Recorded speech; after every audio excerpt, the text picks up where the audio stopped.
As I look at my bedroom wall, I see a tangled collection of medals that hang from dusty hooks. A sea of silver and bronze adorned at the end of ribbons in all colors. A physical representation of a lifetime achievement that would make anyone happy, but not me. It's a reminder that I've never finished first once in my life. I should be content with the numerous times I've finished on the podium, but being as competitive as I am, I won't allow myself to be happy until I have something gold to outshine the rest. I've been running for as long as I can remember. My parents used to call me Speedy Jack, because I was always racing around the house as a kid. When I got to high school, I was always out on the track competing. My bones start to creak, crack, and pop as I move around. Start getting ready for the day. A 36-year-old man past his running prime stares back at me in the foggy bathroom mirror. My competitive days are quickly slipping away, and the thought of finally winning something gold is outpacing me. Images of x-rays flood my mind, and the life-altering echo of my physiotherapist explaining to me that my knees are done for, and that I should start slowing down or risk damaging them even further still rings in my ears. My attention is diverted when my phone vibrates and the screen lights up. I see a message from my old friend and running rival, Michael. "Hey Jack, don't forget about the race this weekend. I can't wait to beat you like always," the text preview reads. I scoff out loud. Of course, I didn't forget. This is my favorite race of the year, the annual Hillsbury Fall Marathon. Nothing like running in the cool autumn breeze past forests filled with yellow and amber leaves. I've been training all year for this race. You could say I've been training my whole life for it. As for Speedy Jack, this will be my last chance to cross that finish line before everyone else, especially Michael. Little did I know, this would be the last race of my life. Roads, rain-drenched from the night before, wind and snake as I drive into Hillsbury town center from home.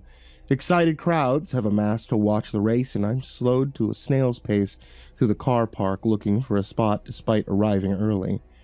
When I find some empty spots down the back, I get out and feel the sting of cold air.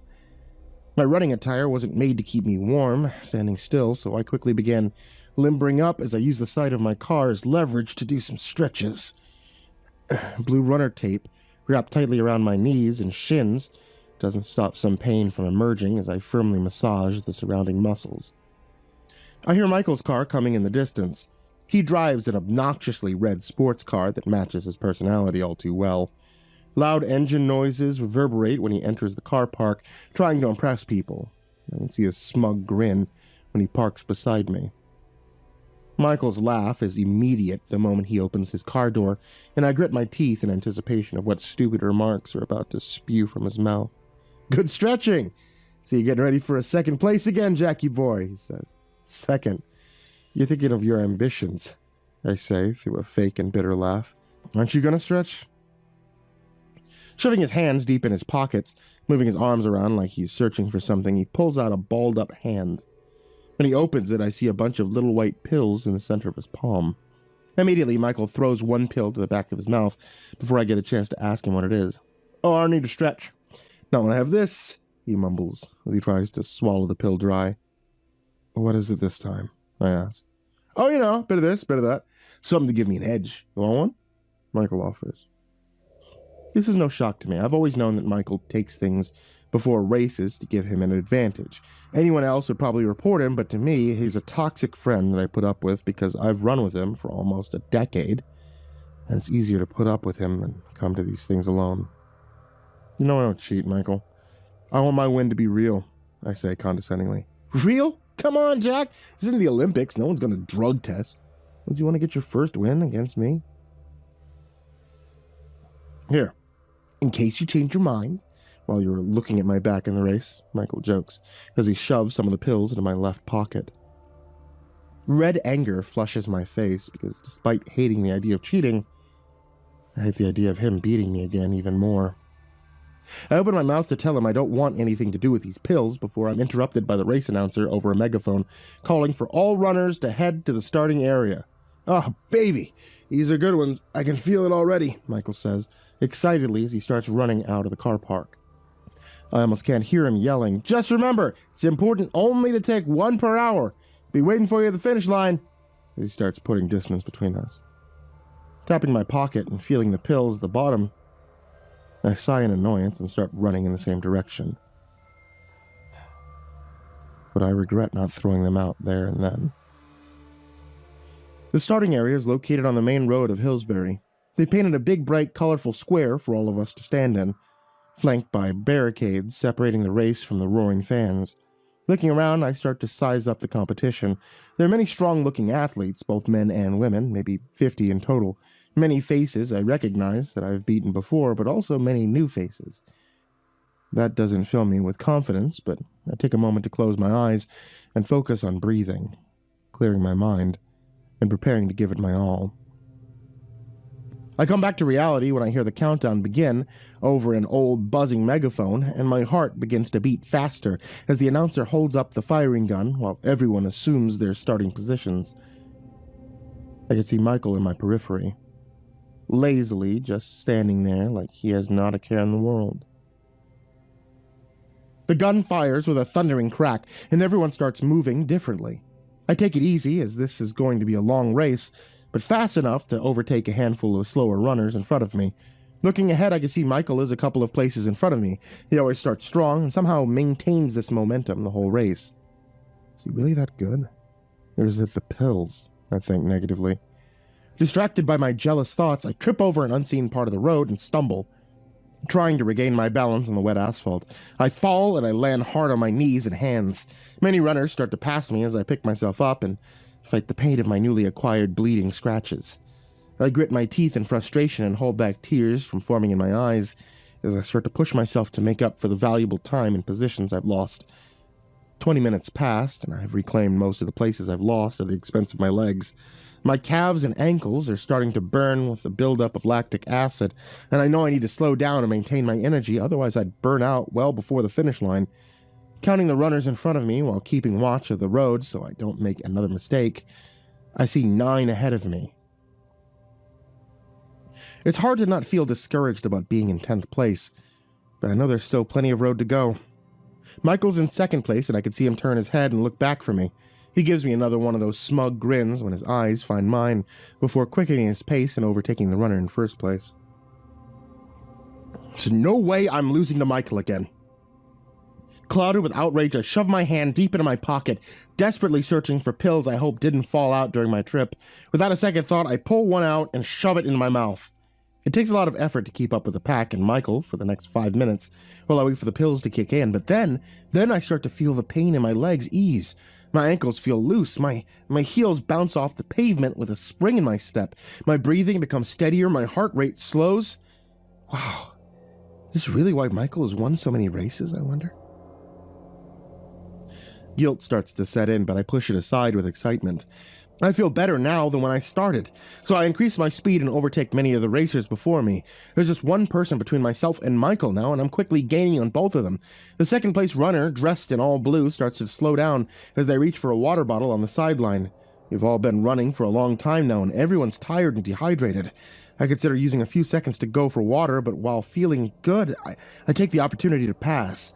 Now in 2nd place, I can see the remaining distance between Michael and me, and I know what needs to be done. Slowly gaining on Michael, I start to feel the pain come back in my legs. The blood from my previous wounds leak as my breathing quickens, and I start to sweat profusely. The loud sound of my short, fatigued breaths reaches Michael's ears, and he turns to see me with much surprise. "Look who decided to join the Winners Club!" shouts Michael.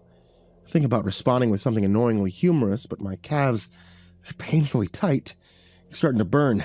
As I push through the pain and wipe a waterfall of sweat from my forehead, I notice Michael is giving it his all to keep the lead, and he starts pulling ahead even more, and anxious thoughts begin to flood my mind. Is Michael really this good? Or did he take another pill during the race? He must have. There's no way he could still be going at this pace. I have to beat him. I have to do everything I can to win this race. As he turns the bend in the road of Hillsbury, I know there's about 30 minutes left in the race, and I desperately shove my hand in my pocket again for the pills, feeling the last 3 and without hesitation or intelligent thought. I throw all of them to the back of my mouth and take a big swallow, which makes the dry pills stick to the side of my throat, frantically swallowing multiple times to force them all down. This time, the pills kick in much quicker, and I assume this must have been what Michael did to keep ahead of everyone else. Strangely, though, I notice Michael starts to slow down, and I finally take the opportunity to pull up alongside him. His face is stunned when he notices me smiling and running with ease. "See you at the finish line," I say ecstatically. My feet smash the pavement with determination I've never felt before. I can already picture myself crossing the finish line, and now nothing is going to stop me. My thoughts are disrupted when I hear Michael shouting from behind. "What the hell, did you take more than one, Jack? That's not safe!" But I can't wipe the smile from my face. This is my time to win. I take in the surrounding beauty of Hillsbury, leaf-covered forest floors saturated with colors of marigold and tangerine. Sounds of a nearby stream slowly flood by, and the trees sway and groan in the wind now that it's not drowned out by the roaring sound of stampeding footsteps around me.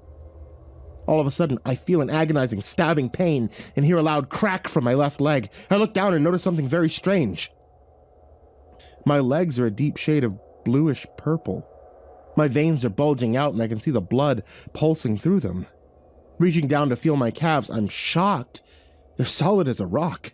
The sharp stabbing pain returns, and my run briefly turns to a skip before regaining my balance and continuing. Is this a side effect of the pills? I start to worry. I can't lose, not when I'm this close. I shake the thought. I can worry about my legs after I win. The road in front of me crests, and I can see the finish line on the horizon. I quickly glance behind me to see Michael far back, but still within passing distance if I falter again. He notices me looking and tries to flag me down with a worried look on his face. I ignore him, as he's probably just trying to slow me down to catch up. I give every bit of energy I have while I still can. This doesn't last long, though, as the pill's effects start to diminish rapidly. My breathing quickens. My legs are now furiously burning. The sweat from my forehead is pouring down over my eyebrows, and I can barely see as it trickles over my eyes. The noises of the forest are now drowned out by my heavy breathing and the pounding rhythm of my heartbeat. I've never felt this exhausted in any race previously, but I assume it's because I've never been able to run this hard before. The finish line is growing, and I can see now the crowd cheering from the sidelines. Faces filled with smiles, hands shaking, handwritten poster boards to celebrate their family and friends' achievements. The pain is unbearable now.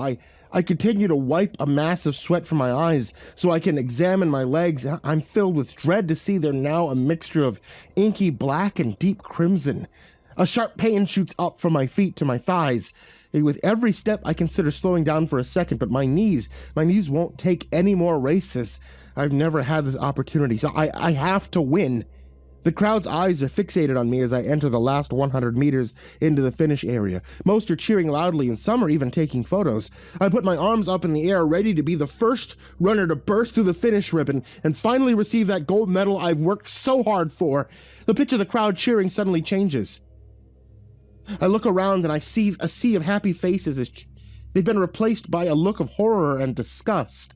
Screams start to increase as more and more of the crowd begin noticing something about me, and I look down to see what everyone is now pointing at. It takes me a while to recognize what I'm looking at, and even when my brain finally puts the sight into conscious thoughts, I struggle to comprehend it. Most of my legs are gone. My calves have exploded. My leg mass is now being dragged behind me in ribbons of tendons. Pools of blood erupt from my shoes and make a disgusting squelching sound with every step I take. Without enough muscle to support my left shin bone, it gives way and snaps so loud it startles some of the crowd from screaming. I don't have the time or the worry to look behind me to notice where my foot has been left. Parents cover their children's faces as I stab my shin bone into the ground to support my weight and travel the remaining distance. Fighting through my tears and the excruciating pain, I still have my arms in the air as I hobble through the finish banner while leaving a bloody trail. The blood loss sends my head into a woozy state, and the screams blur into the sound that I embrace his cheers again. A smile forms on my pale face, and I use all my strength to remain standing on my grotesque stumps. Winning. He's winning, I say.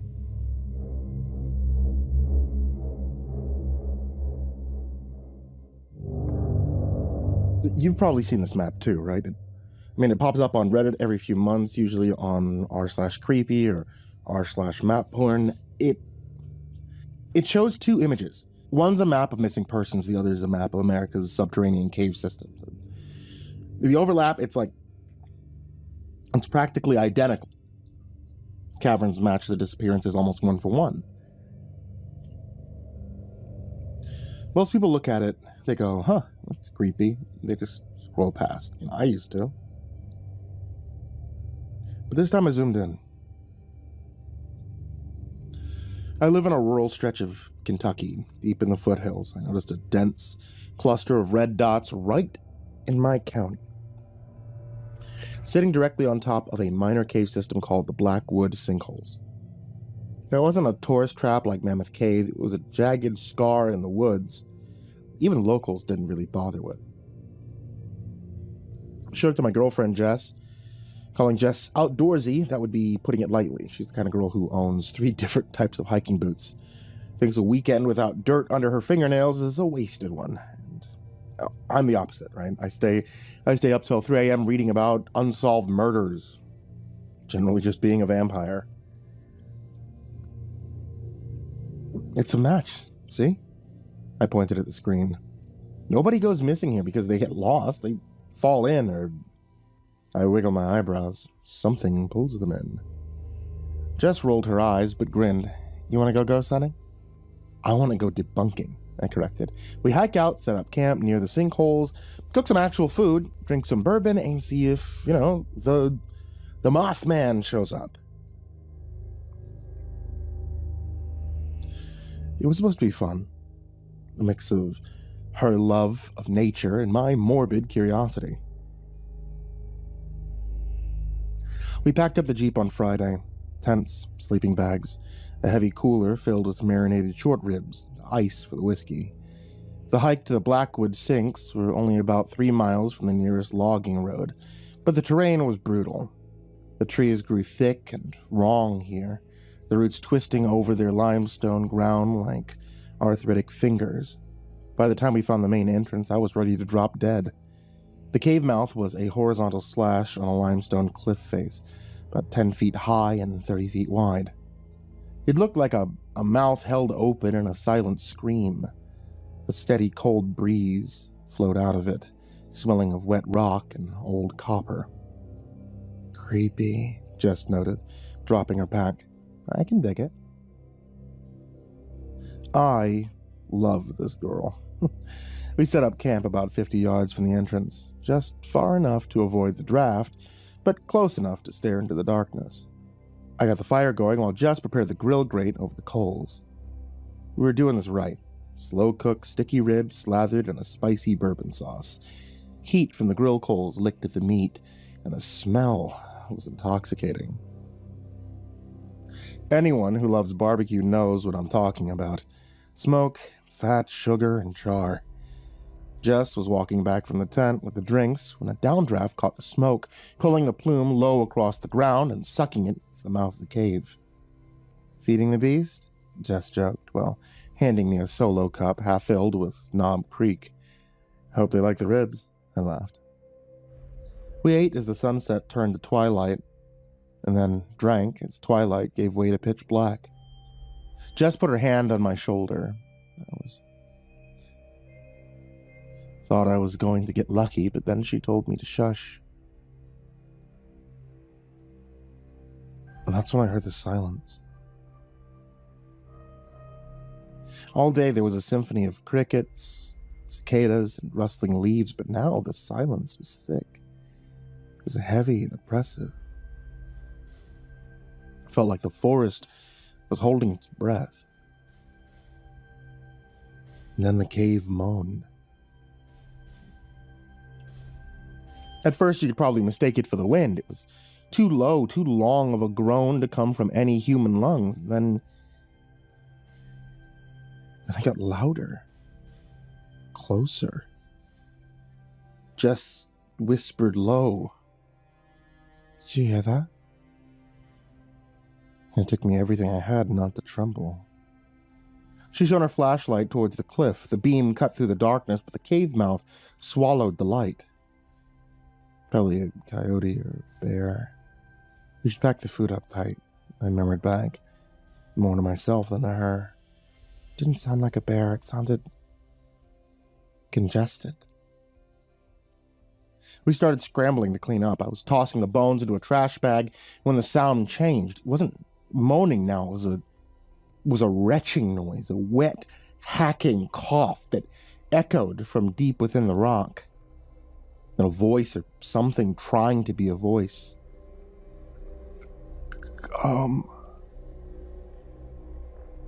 Maybe it wasn't English. Maybe my mind was trying to find meaning where there weren't any. Jess dropped the cooler lid. What the hell was that? I grabbed the hatchet I'd used for firewood. We're leaving. Now. The tent. Leave it. The smell hit us before we saw them. It wasn't the lingering sweet smoke of our barbecue anymore. It was a wave of rot, rancid meat, ammonia, something muskier, like a wet dog that had been dead for days. From the darkness of the cave, they came. They weren't human. They were wrong, elongated. It's the only word for it. They looked like humans who had been stretched on a rack. Pale skin pulled tight over bones that had too many joints. Their eyes were milky white, useless and blind. Long, rot-stained teeth, chipped and broken and jagged, stuck out from the low-hanging jaws that were too wide, too loose. And there were 3 of them. 2 of which crawled on the ground, and the third one limped in a jerky motion, all insect-like. They went straight for the grill. One of them grabbed the scorching hot grate with a bare-clawed hand. It didn't even flinch as its skin sizzled.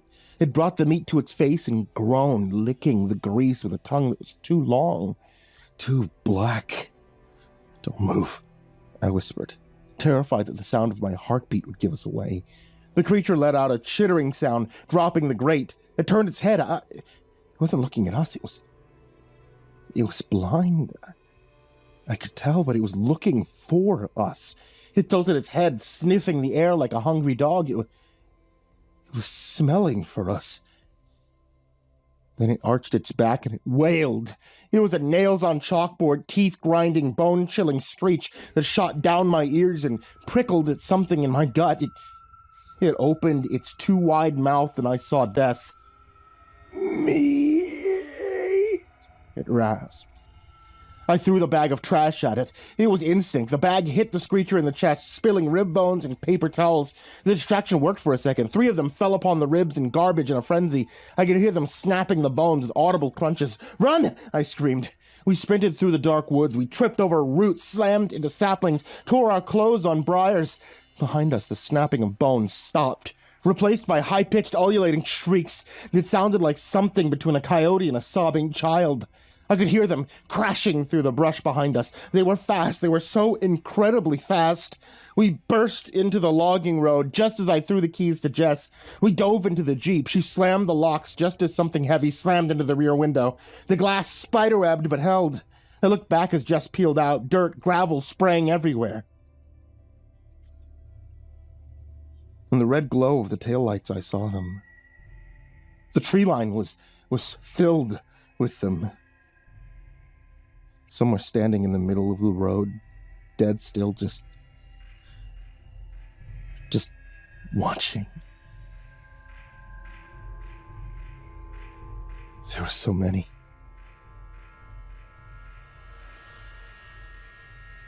We drove in silence until we hit the highway. We didn't report it. I mean, who would believe us? We told our friends we got spooked by a cougar. But I went back to the map today. I looked at the cluster of red dots in my county, and I looked at the timeline. Most of the disappearances happened in the summer, Memorial Day, 4th of July, Labor Day. Holidays. Holidays where people go outside, where people light fires, where people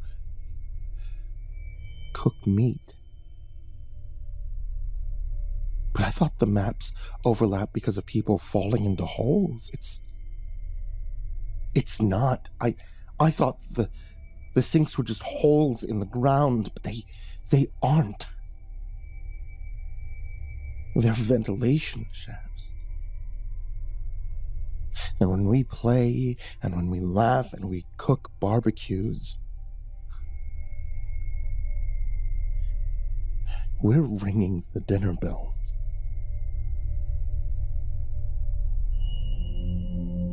Ever find yourself jobless, angry, and fed up? If not, I envy your life. Unfortunately, that's the state I find myself in.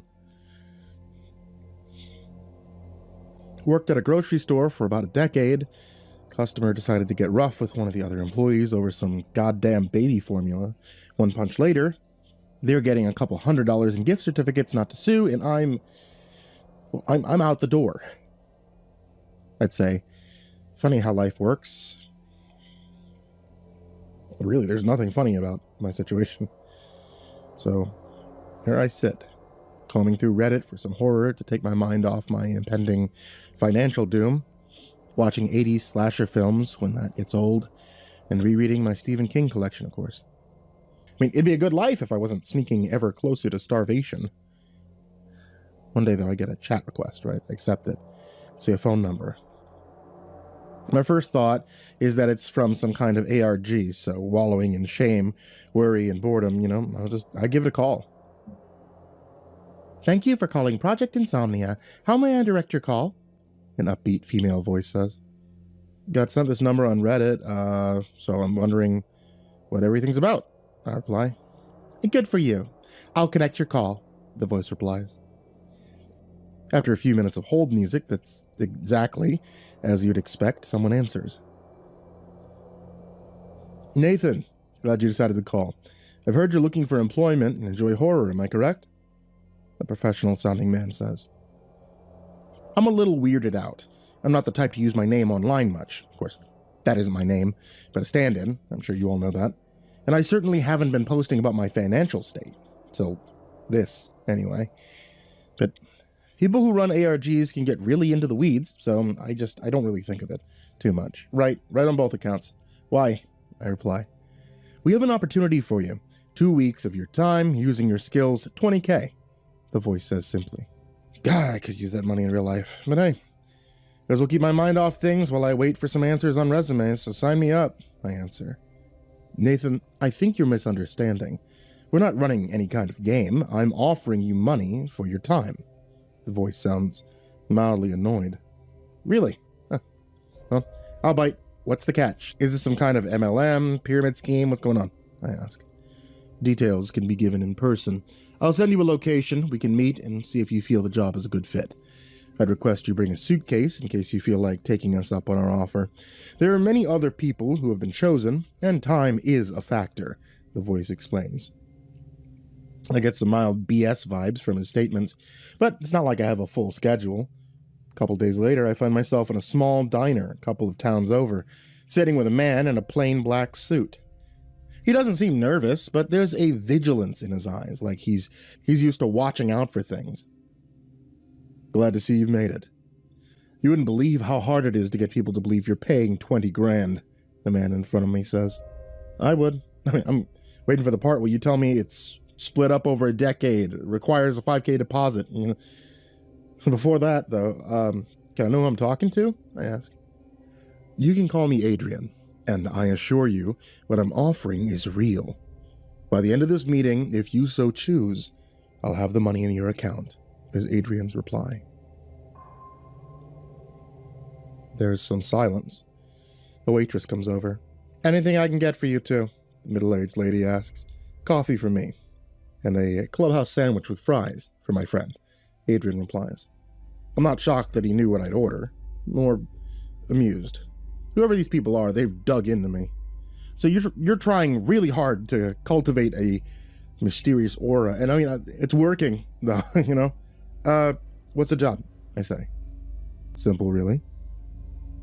We want you to watch horror, lots of it, for extended periods of time, and give your observations, Adrian said. Is this some kind of, like, AI training shit? Because I don't know if I'm that desperate, I reply. No, Nathan. You'll be watching real people. Nothing artificial about it.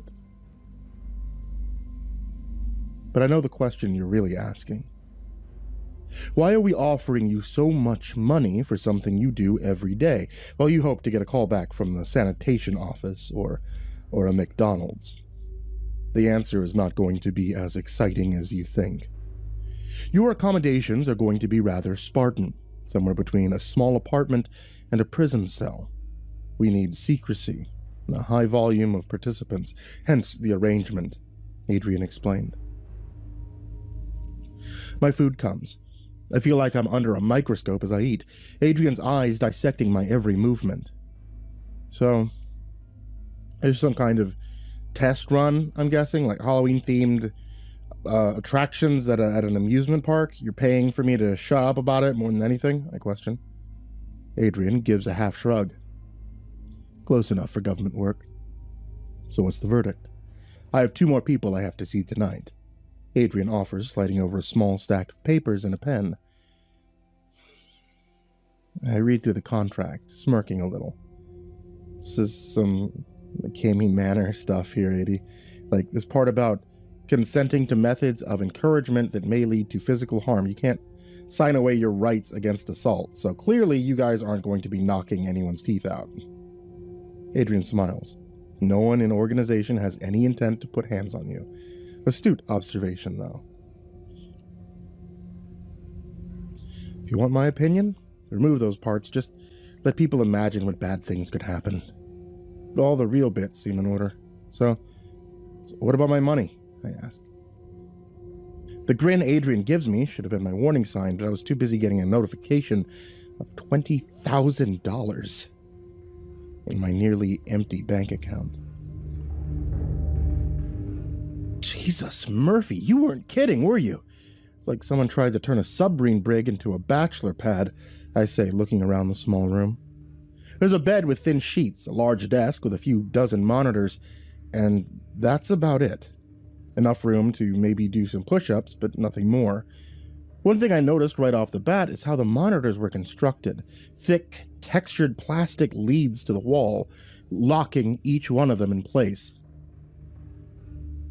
They're hardwired into the electrical system, the plugs being reinforced and grounded behind the wall. There's a small vent in the ceiling doing its damnedest to minimize the musty odor of the place. The toilet is what I expect, stainless steel and industrial, but at least it's clean. The door gives me pause, thick steel and with a slot in the middle. If the project takes off, maybe we'll look into making the workspace more comfortable, Adrian offers. Not like you could make it any less so. But hey, $20K makes it seem a lot bigger than it is, am I right? I replied. Meals are served 3 times a day. We've not found any dietary restrictions in our research on you, but if you have any, feel free to let us know.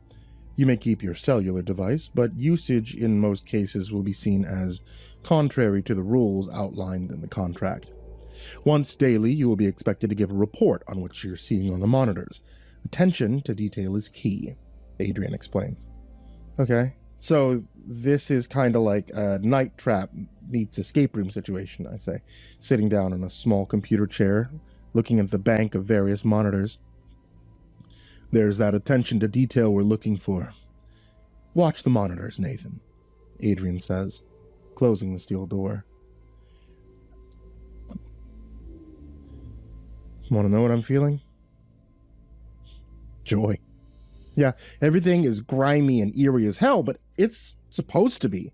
I'm alpha testing something or other, an immersive horror game maybe. I light up a cigarette, and I immediately notice 2 things. The first is that all the monitors are showing 3 different places, about a half-dozen scenes apiece, give or take. Second's just how varied these screens are. Some are crystal clear, some are antiques, but all are behind a layer of almost imperceptible bulletproof glass. How do I know it's bulletproof glass? I don't, but it's clear, can't scratch it, can't leave a scorch mark on it. Most of the monitors are dull. Fast food place, gas station, inside of a house. After a while, though, someone comes home. Nice-looking lady, early 30s or so, smartly dressed, coming home late at night. I've been watching paint dry for hours. I'm instantly drawn to anything resembling action. The hell am I doing here, I say, frustrated as I watch her through an impeccable screen. The house is dark. Her kitchen lights obscure the background. Shadows play like feral cats in her McMansion. I yawn, wondering when dinner is, or for that matter, what time it is. Then I see it on one of the older monitors. It could just be glitches from the ancient tech, but I swear it's a pair of eyes. It's subtle. Well done. It makes the hair on the back of my neck stand up, but as quickly as they appear, they're gone. The woman turns, looking to where the apparition once was. She does her fridge door. As she does, her fridge door closes, whether its own accord or something else, that's unclear. Nice, I say, complimenting the scare. Peter or no, my heart's racing. Boring hours fly by like water in a dangerous lake. I'm brought something they assure me is dinner. Meatloaf, heavy on the loaf, nearly green beans, and cornbread I debate on keeping to whittle. At least the coffee's decent, given to me in a 2-liter carafe. I look away when the woman starts changing. I'm starting to think this was a live improv, and meeting someone after I've seen them naked seems gross. One lamp on her desk lights her as she places modest jewelry in expensive cases. There's a noise, a keening wail, and the woman turns around, seeing nothing. We're in the same boat. That is, until I look at a smaller black and white monitor. Standing in front of the woman is a rotten, lanky specter, torn asunder and enraged. "Right in front of you!" I scream, but she can't hear me. The objects in the room rattle. It's enough to scare the wits back into the woman. She bolts to her bedroom door. The thing, that mournful thing, grabs her by the arm. The sleeve of the woman's housecoat crumbles. The flesh beneath it begins to wither. She tries to pull free, but the grip of the specter is immovable. She hammers down a hand, and somehow after 3 frantic blows, the spirit lets go, growling in rage. The woman gets distance between herself and the ghost, but the undead doesn't bother to move. Small furniture flies like it's been caught in a tornado. Windows rattle and fracture, sending broken glass and waves onto the carpet. The woman takes a wrong step, lacerating her foot, and she holds onto a banister for support. The ghost laughs. The woman rises as if she's being picked up by one leg. She screams now, begging. Blood pours from her torn foot into her eyes. The spirit dangles her in midair. Her arm begins to twist and warp, snapping and breaking. I try to cover the speaker, but it's no use. I can hear her pain. For a moment, she's still, and then, defenseless, she falls. The feed on that set of monitors cuts out, and I'm jarred back to reality. Sweat beading, nails digging into the armrest of the cheap chair. Well done, guys. I'm not usually one for ghost stories, but that was damn near worth the time, I say to whoever's keeping tabs on me. A few more hours of staring at the screens, and there's a loud klaxon, jarring in the small room. The monitors shut off, and a pre-recorded voice says, "Now begins your 10-hour rest period." There's a handful of reasons I have trouble falling asleep. Not the least of which is the amount of coffee I've had. A close second are those noises. I've watched everything from Psycho, which is great, and a Serbian film, which is horrible, and not once has audio stuck with me so much. I'm woken by that same eardrum punching tone. Before I can brush the sleep from my eyes, a breakfast is shoved through the slot in the door. It's about as well made as dinner was. More coffee, and half a cigarette later, I hear a voice from an unseen speaker. "Hey, Nathan," the voice says. I can hear papers rustling. "That's me," I replied. "Hi, call me Percy. I'm asking you a few questions about what you watched the previous day. If you have any for me by any means, just let me know." The voice is level. It's friendly. "I was expecting Adrian, to be honest," I said. Percy laughs. This is a little below his pay grade. "I'm just a guy working a job, like yourself." Bit nicer digs. I'm also not making 2K a day. I smile. So, what do you want to know? I ask. Well, I'd like for you to give me your overall impression of what you've seen, with particular attention to things that stood out, or may have seemed odd, Percy replied. The format's neat. You think you get obnoxious, but those actors you hired, those effects, they make it worthwhile. I cut down a little on the dead air, though. The ghost was scary, especially the wounding around the face. Unique is probably the right word. Second effect blew me away. One thing, though. Why did the ghost let go when the lady hit her? Didn't make any sense. Maybe if she hit it with, I don't know, like a Bible or something. But as is, I don't know, kind of killed the vibe. Seemed a little lazy, or I guess silly, I explained. Good catch, Nate. I'll have the higher-ups have a look into that. Not a bad way to earn a few grand, huh? Percy replied. It'd be better if I wasn't hanging around with the ghosts of my own farts. That vent isn't doing a damn thing, I joke.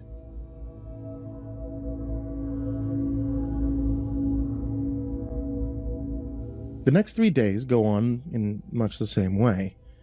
I scan the monitors till something spooky happens, and do my best to point all the plot holes and stupid things I find. Not that there's much to pick apart. The variety alone makes things worthwhile. I'm seeing ghosts, demons, a couple of slasher villain types, a handful of different creatures despite the sponge baths and stale air. It's a dream job. But I wouldn't be posting here if the dream didn't turn into a nightmare. Day 5 shows me what this place is really about. Breakfast comes the same as always. A dish I dub Greg's, due to their color and my love of good portmanteau. I answer some questions, and the last thing I watched, some kind of monster fight club, seemed way too action-oriented, more like fantasy than horror, really. And I get ready for another day. My selection consists of an empty barn, a deep forest, and... Adrian, I said in the interview, no AI bullshit. I'm out. Open the door, and if you want your 20K back, you can see me in court. I'm not going to be part of the downfall of art, I say. No reply. My issue is, I'm recognizing one of the places I'm watching on a set of monitors. Kumar's Comics. Now, I'm not much of a geek, but I've been known to buy a comic or two, and while I'm not in there every day, I know the owners well enough. Kumar and Jaspreet Patel, a little over middle-aged, and kind of folks that truly love what they do. There's no way other than some kind of generative special effects that I'm watching them. Guys, I'm serious, I say. I try to sound enraged, but I hear the anxiety in my voice. It's 20K, I whisper to myself, justifying the tossing of my artistic morals to the wind. The more I watch, the more people I know I see. The more I'm actually impressed. I ain't saying anything good about AI, but if I didn't know better, I'd swear I was actually watching cameras hidden in the shop. The longer I watch, the more I think that this can't just be some kind of special effect. I try to shake the thought, but as the hours slowly tick by, it's all I can think about. But what can I do? How could I prove things one way or another? My hand starts to move towards my phone. Plan forming. The second I grab it, a loudspeaker, distorted voice hits me with like a slap in the face. Nathan, do you know much about firing squads? Adrian said, his voice calm. No, why? I stuttered. In any firing squad, one man is given a rifle loaded with a blank. None of them know who. The reason why is that certain actions carry a weight, one that's too heavy to carry for most, no matter how noble the intention. It leaves that sliver of doubt that maybe you didn't really do anything. It's how most members of a firing squad sleep at night. If you make that phone call, it's only going to make things harder for you. Cling to that doubt. Cling to it like a life raft, Adrian explains. What are you saying? I asked, panicked. As little as possible. For your sake. And I have to remind you, using your device to communicate is against the rules of your contract and will be dealt with, Adrian threatens. I feel like I'm on the edge of a cliff. On one hand, I know this is all just some game, spooking me out of this joint. On the other, a lot of things aren't adding up. I dial the number, I hear the ring echo through the monitors. My heart drops, I feel sick to my stomach. My phone disconnects when I look down. I don't even see the 4 emergency calls only prompt, just a string of strange, illegible characters. I hear Adrian sigh, then the speaker cuts out. A few seconds later, the industrial toilet sink combination starts spewing water. It goes on for minutes, soaking everything in the room and leaving about 3 inches of standing water. I'm shivering and scared, and I understand how truly fucked I am. Watch the monitors, Nathan. You may not understand, but you're helping to save life as we know it, Adrian demands. What else can I do? The day slowly trickles by.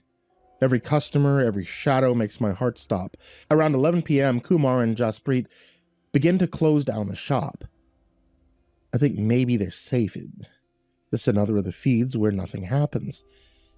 No one likes being proven wrong, myself included. The door wasn't locked. A short, stocky man in a dragging raincoat and beat-up fedora walks in. Sorry, buddy, store's closed.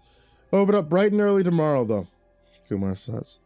The man ignores him. The stranger, faded plaid coat, catches on a set of action figures, knocking them over. Sir, show a little more care, please, Jasprit says, nicer than necessary. The stranger laughs mockingly. I catch an angle of his face. Pale, rotund, full of small lesions. Look almost like burns. But as he grins, I see it. Each of his teeth are small clusters of wires. Get out. Come on, fucking run! I scream at the screen. But of course they can't hear me. I know what this guy is, or at the very least what he's capable of. I can't just sit here. What choice do I have? Yesterday I probably have said he's the worst thing I've ever seen. He's not really scary. His gimmick seems tacky. The thought makes me sick to my stomach. The callousness I viewed people's trauma with. I vomit. The noise it makes in the standing water makes me retch a second time. Okay, Dick Tracy, it's time to get out of my store before I call the cops.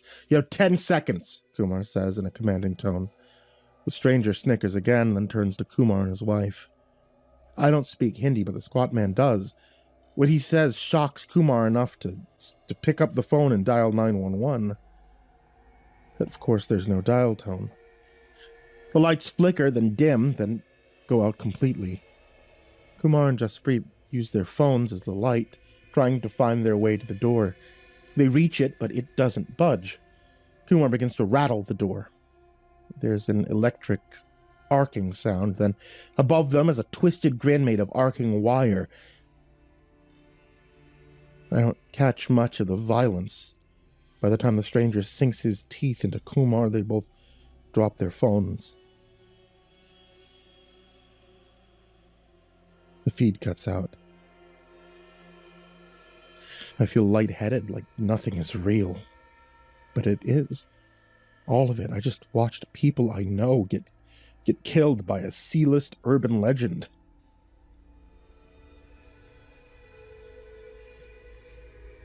I don't sleep. By the time I hear Percy, I'm staring angrily at the wall. Hey, I got about 10 seconds to talk.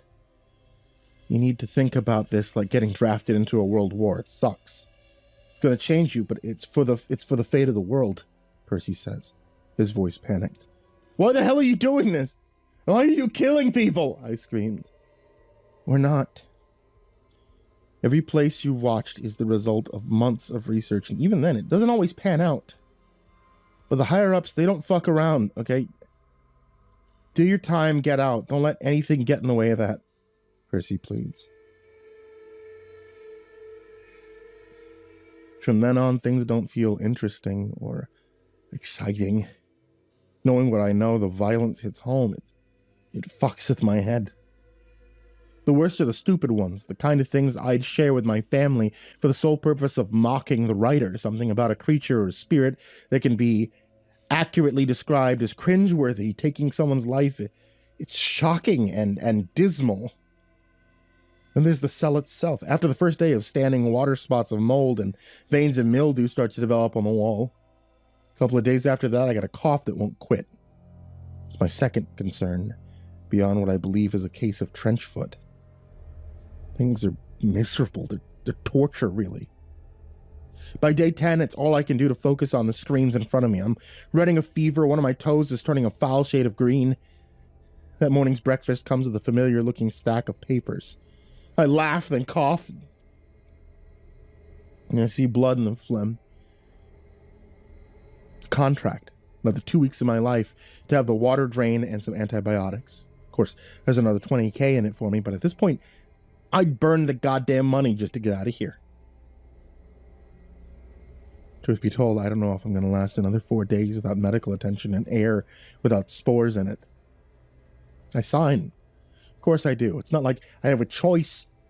If it was a case of being shot, maybe I'd be brave enough to face the music instead. But the thought of dying a slow, infected death in a sodden cell terrifies me. There's no happy ending here. I'm still in this cell. Day 13, in fact. First day since the 5th, I've seen a familiar place. My cell. It sits perched in the corner of the room, looking down at me from the ceiling. I can't see it when I look, but on an old green-tinted monitor, it lurks. I can't make out much of it besides what I think is a rusted old army helmet. Its long brass teeth reflect the scant light in the cell. Water's flooding my prison as I finish typing this.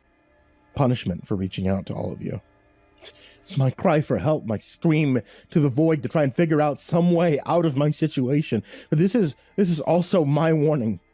Something is happening to the world, something big and chaotic and worse than anything that we've seen before. Rules are breaking, logic is failing, things aren't what they seem, and someone somewhere out there is keeping an eye on all of these threads and the YouTube comments, looking for those people that know what they're looking for, those of us who live and breathe urban legends, ghost stories. Watch your back, guys. I don't know what else to say.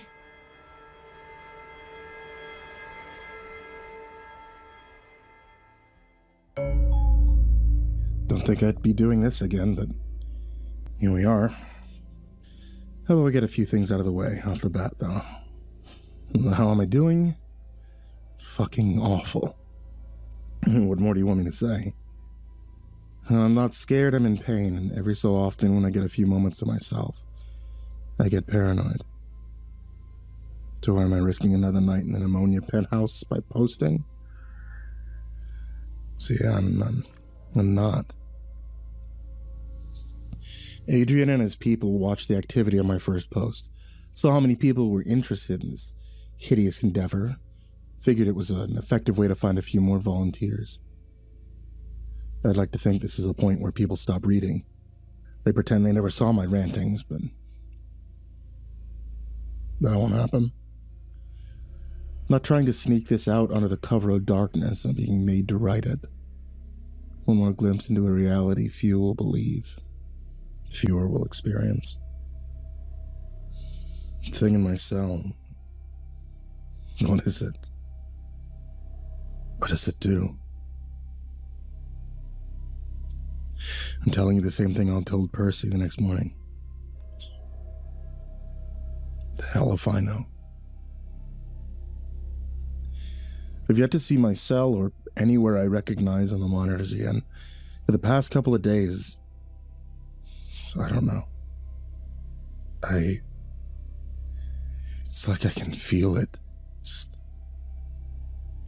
Just watching. Waiting for something. Something I'm too stupid to see. I look down on my foot, stifling a bit of rage. I think about how they acted as if they were rewarding me by letting someone with a medical degree cut the dead pieces from it. I've never been much for camping, survivalist crap. In the few days since we've talked, I've made a lot of bad decisions. You learn quick, when your life is on the line and there's no shortage of information online. I'm improving. Even if I'm a day late and $1 short. 3 weeks left. I know you're screaming at me, wondering how I could be so stupid, but this place is designed to make you screw up. Need help, then sell a little bit of your soul to get it. I want to talk to Adrian, I told Percy after giving him my morning report. It's not like I have him on speed dial, Nate, Percy responded.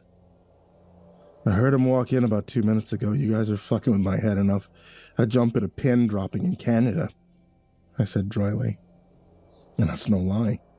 In all the movies and stories, main characters get turned into some kind of badass after wading through supernatural shit, and I can't say that that's my experience. What can I do for you, Nathan? Adrian asked. I want to know more about what's going on here. What was it you said before, Percy? Think of it like I was drafted into a war. So tell me who the fuck the enemy is. What it wants. Anything that'll make this feel less like helping you sick bastards make snuff films. I pleaded. Nathan, I couldn't give you the big picture if I wanted to. Each project is a gear in a machine built to save a civilization. Adrian replied smugly. Safe. Who the hell's being saved? All I see is people getting torn apart. He spit. How do you kill a werewolf, Nathan? Adrian asked. I don't know. Silver? I said dismissively. Good. How about a vampire? Adrian continued. Stake through the heart, fire, daylight, cross, I replied. I could probably name a dozen other legends, and you could name a dozen other ways to kill them. Am I right? Adrian leads. Sure, what are you getting at? I demanded. How would you have saved your friends? Let's say you have nearly infinite manpower and resources. What would you have done? There was an air of anger in Adrian's tone. I mean, you're military, right? Some form of government branch, send in the worst you have, I answered. The second I stopped talking, Adrian said, They're dead. So are your friends. Now, this thing is spooked, and instead of picking off a few people here and there, it's leaving a trail of dead and wounded to slow you down. What now? Contain it, I said curtly. With what? Cement? Steel? The bones of orphans? How do you go about doing that without attracting the attention of an entire city? You know what it calls itself? Wire jaw. Some 4th grade wordplay. That scares the hell out of me. And do you want to know why? It's stupid. It's crude. It doesn't follow any kind of logic, and there are hundreds of them. More every day. Something has changed.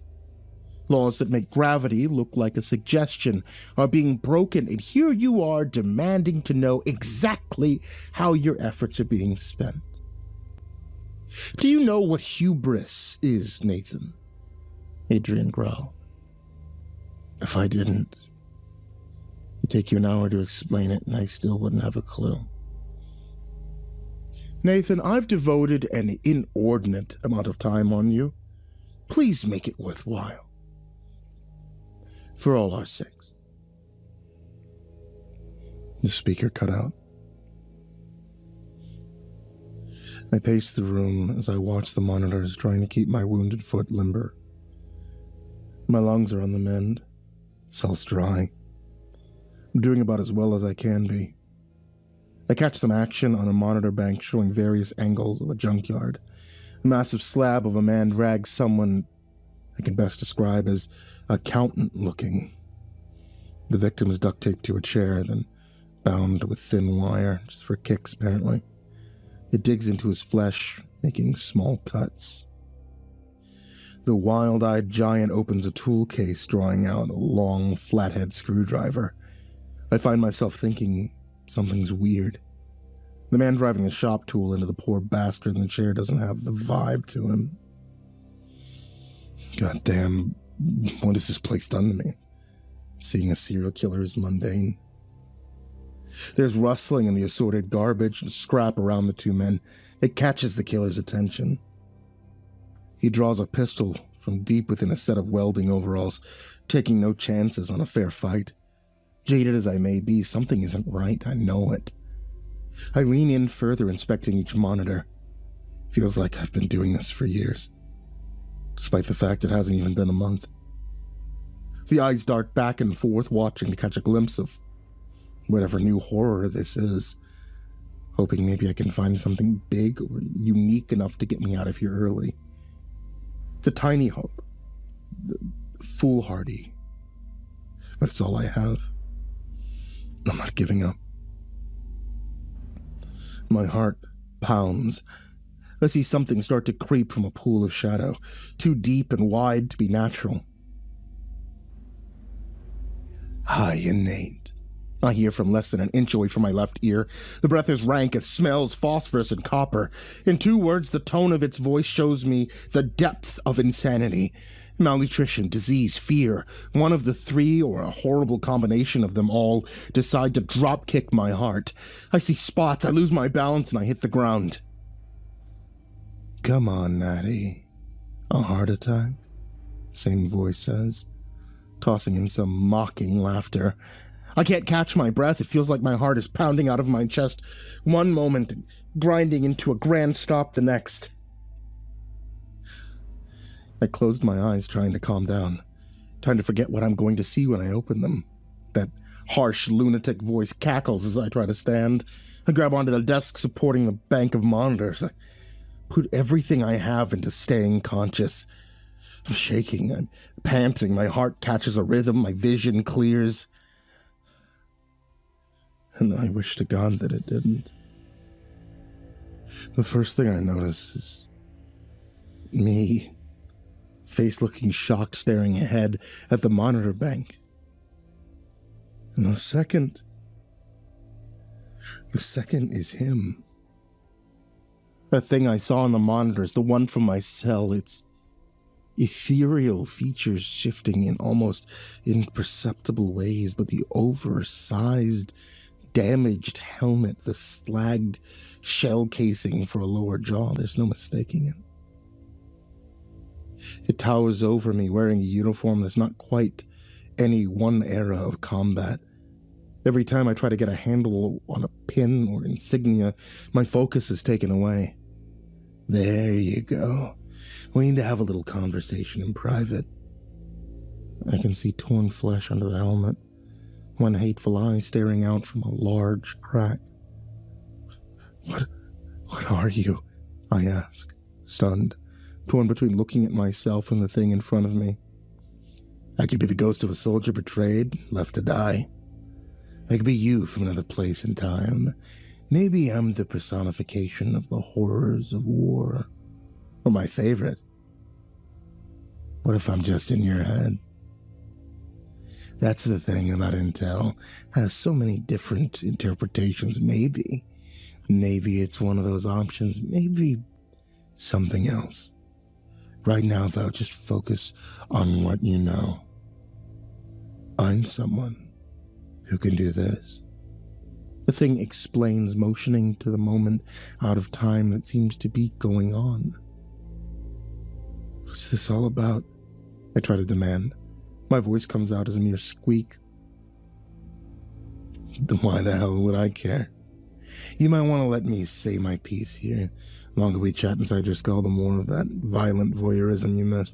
And you know how this place handles not doing your job. The entity grins. I see a chemical-ravaged mouth housing those tarnished brass teeth. I shudder, thinking of the horrors Adrian can inflict with something as simple as water. Yeah, that's what I thought. Adrian and his associates have a piece of me deep within that half-assed bunker. They know I'm here. You think they have me trapped? I've let them take their notes, make their guesses, but it's just about time to go AWOL, if you know what I'm saying. And that's where you come in. I need someone on board to let me hitch a ride out of this place. Aid and his men, they'll let you go eventually if you don't get killed first. Cocky fucking black op.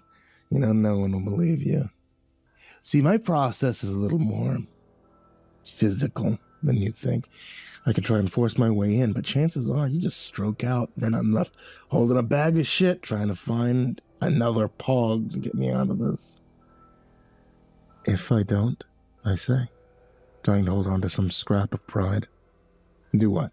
Tell Adrian and Percy? Great idea. How do you think that goes? I'll save you the trouble of guessing. You spend the rest of your life being cut open, poked, prodded, exorcised, hit with every other kind of voodoo or fringe science in existence. In me, I'll pop down to the next cell. I try this again with one of the other countless poor bastards in here. The monster says smugly. I'm silent, not daring to speak against it. That look in your face tells me you think this is a negotiation. I'm getting out of here one way or the other. Only difference is how much of your life I pick apart on the way. Once you wrap your brain around this, you know where I'll be, the rotten thing says. My stomach drops. I'm disoriented. I'm confused. My head is spinning. I can barely see the monitors in front of me. I retch thin rations, half digested, hit the floor. Junkyard is a modern art painting of scrap and gore. Whatever did this is long gone. I don't have the energy to yell. I laugh, tears falling down my face, making tiny pools on the waterproof floor.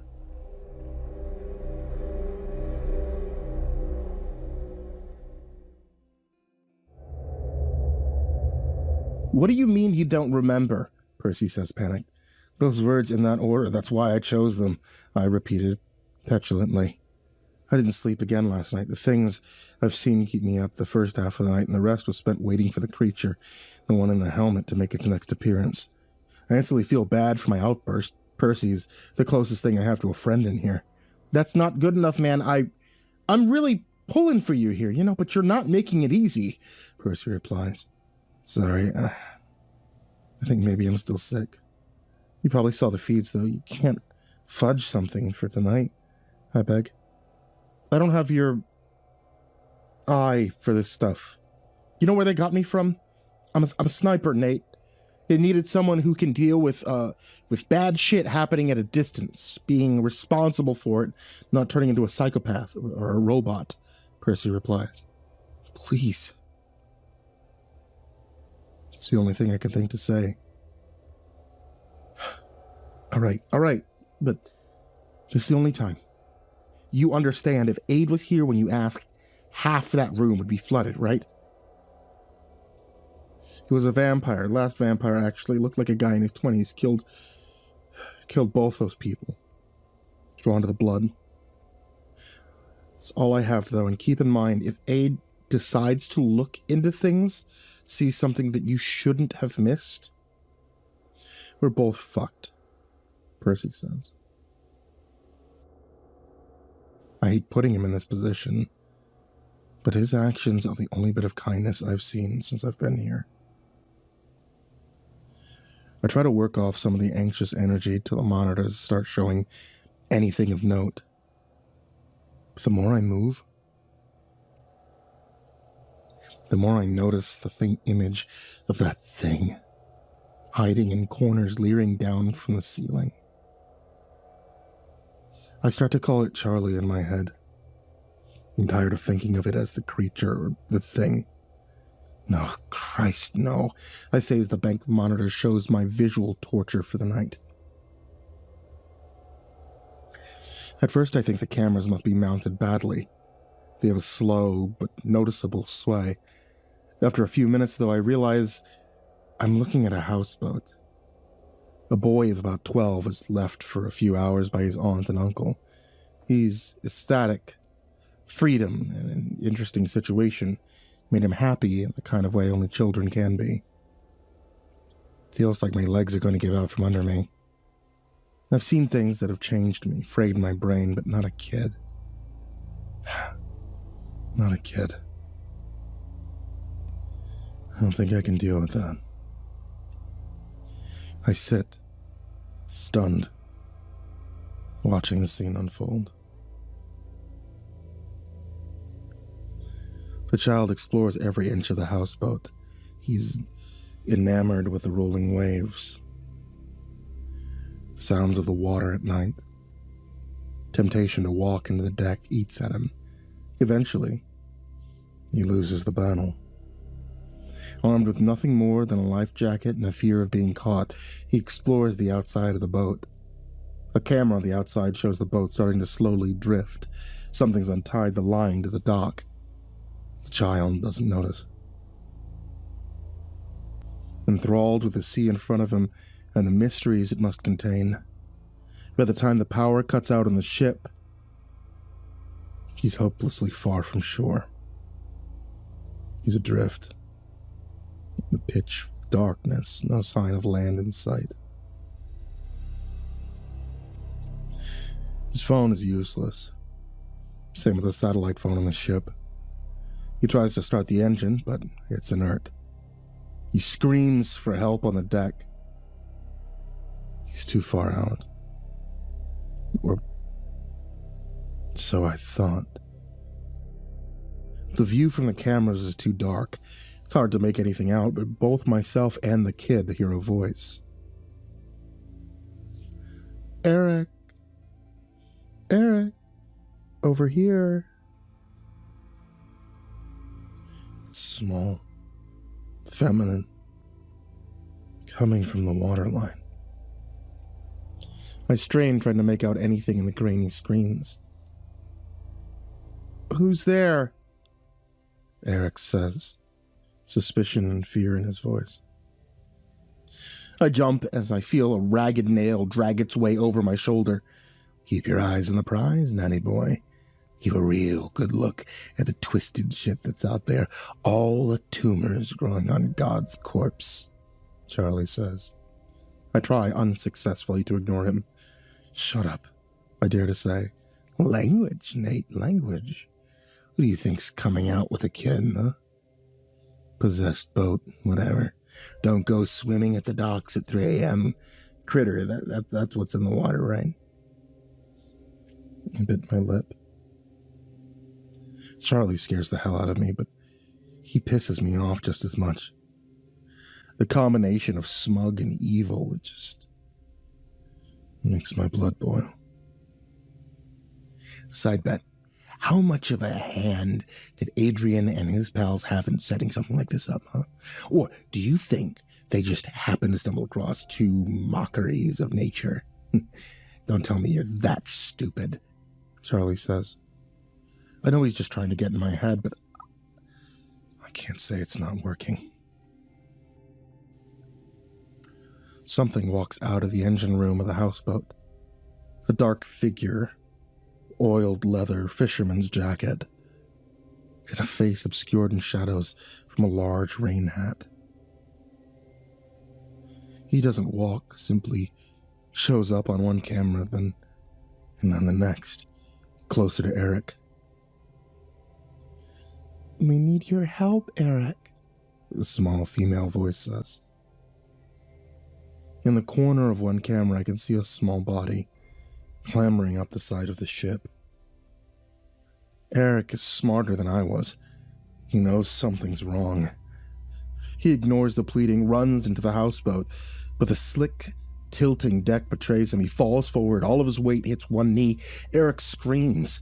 He tries to get up, but between not having sea legs and rapidly swelling joy, he falls again. What I saw on the outside of the ship drags itself past the railing onto the deck. It looks like a little girl, but her features are dead, lifeless. Her eyes especially seem flat, and like she's something's approximation of a human. From her hair snakes hundreds of small fibers, leading back into the inky blackness of the water. The facsimile of a little girl stands awkwardly, stumbling, falling, dragging herself back to its legs, not used to solid ground. "Eric, please. Only you can help my people." The girl's voice is convincing, but her doll's face betrays a dark malice. Eric limps towards the sliding door that leads to the living room of the houseboat. With an unnatural lurch against the tides, the ship raises out of the water like a grasping hand. Eric smashes into the door. Aluminum twists and breaks. A spar takes a deep gouge out of Eric's cheek. The ship violently hits the water. The cameras glitch and blur for a second. Eric doesn't notice the fisherman as he tries to keep his balance, tearing open the cupboards and closets, looking for anything that could help him. Despite the vessel's thrashing like a trapped badger, the little girl still clings to the deck. She gingerly steps over the broken screen door. "Eric," she croons. "This is gonna be a fucking tug-of-war," Charlie snarls happily. Eric finds something, a large orange bag almost as big as he is. I have no idea what it is, but the kid seems smart, and context is everything. I don't even know where I could be looking. The fisherman blocks one exit, the little girl's in front of the other. The waves outside the boat are gaining momentum. It's chaos. Eric is torn, frozen in indecision. The lights flicker. The fisherman seems everywhere at once. Eric bolts. A rusted gutting knife buries itself in the wall by Eric's head. I actually cheer. But the fisherman is more than a sharp blade. Eric's nose breaks as he slams into the glass door at the other end of the living room. The locks won't budge, held in place by the fisherman's will. The fisherman notices the girl and starts to stalk towards her. Eric desperately rattles the door. The houseboat begins to tilt downward, the stern being dragged under. I look at the monitor at the stern of the boat. I follow those tendrils from the flesh puppet stalking Eric. I can't make it out, but it's massive. An open maw filled with teeth. Like shattered rocks. And huge, far too human eyes. Eric starts to lose footing. A whirlpool forming behind the boat. He takes off his life jacket, puts the thick foam in front of his face, and charges the door. Glass shatters. Eric screams. No time to remove the shards from his body. He leaps from the boat into the icy water, and then the monitor cuts.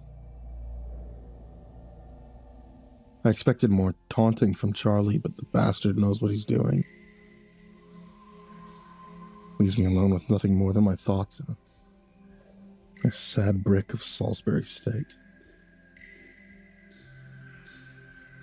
And just as I start to drift off into a nightmare-strewn sleep, he begins to whisper. "You know, it's impossible to escape me, Nathan. It's impossible to fight me." And that doesn't stop until the klaxon screams for my morning report.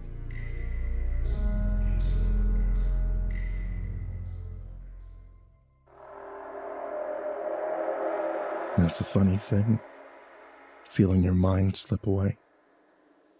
Being cognizant enough to know that what you're seeing is tearing you apart.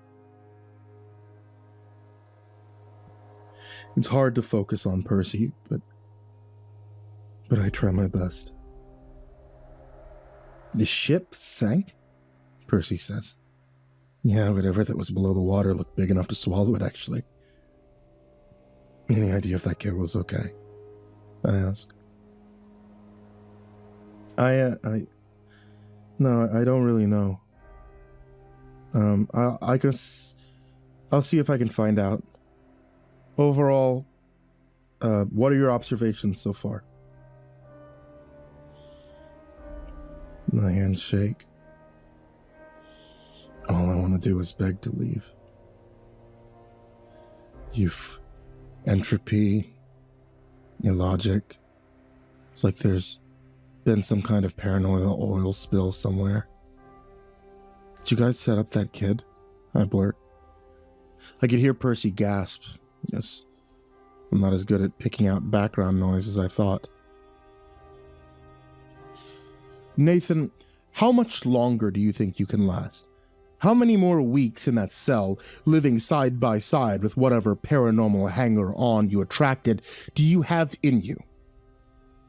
You need to focus more on the task at hand and less on distractions, questions. Seeing as you've been having trouble sleeping, why not make use of that time? From this point forward, your rest period is 4 hours, Adrian said curtly, cutting off the conversation. Adrian doesn't make empty threats. Day after day, 20 hours of boredom and terror, eating meals that are declining in quality with only 4 hours in between. I'm falling apart.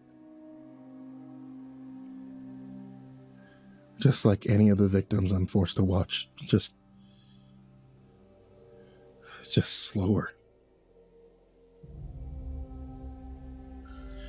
Sleep heals the body, refreshes the brain. Every minor scrape and bruise I get festers and spreads. My mood is erratic. And the entire time, Charlie is there to remind me of what I'm doing, of what he wants to do, of all the esoteric horrors Adrian and his people are probably unleashing. One night, I laugh. And then I pass out. It's a fleeting thought, but for a few minutes, it takes over my mind. The absurdity of it. The kismet, I'm sure a lot of you can relate. It reminds me of my first experience with horror. Starting off loving it, but afraid. Wondering what's real, what's not. Not knowing if what I was seeing could or couldn't leave the safety of the screen. Then becoming jaded. Used to the carnage. Maybe that's why I was picked. By the time I'm 2 days away from getting out, I'm at least 10 pounds underweight. I don't know if it's the food getting worse in my stomach, but I simply can't eat. 7 days without sleep will kill a person, so I know I must be passing out here and there, but I'll be damned if I could tell you when. And after I asked about the kid being set up, Percy's replaced. The new guy won't give me his name. Seems to have the world's biggest stick jammed up the world's tightest ass. I find myself relating more and more to the victims I see on the screen, thinking about someone out there watching me on a half-dozen mismatched monitors, thinking I'm just some great AI. Say I feel alone. That'd be a blessing. Being able to wallow in my shame and fear by my lonesome, that's preferable to having a paranormal heckler within 5 feet at all times. You don't think I'm just gonna let you walk out of here, do you? I can hurt you, Nathan, in ways not even you can guess at. Takes more effort than I want to expend, but if you try jerking me around to the 11th hour, that door takes 15 seconds to unlock. Doesn't seem like much, I know, but it'll be enough to make hell a relief. Make no mistakes, Nate, that's where you're gonna end up when the lights turn off. Shit you've been a part of, you're gonna want to put that off as long as you can. Charlie taunts as I try to sleep. So I do what you want, you let me live. Why not just take over my body? Take my chances with hell, I said, depressed. Ever hear of garbage in, garbage out? You're fine for a little stroll, what the hell? What am I gonna do with your sorry ass long term? You're some asshole that works in a grocery store. Sorry. Used to work in a grocery store. Charlie answers.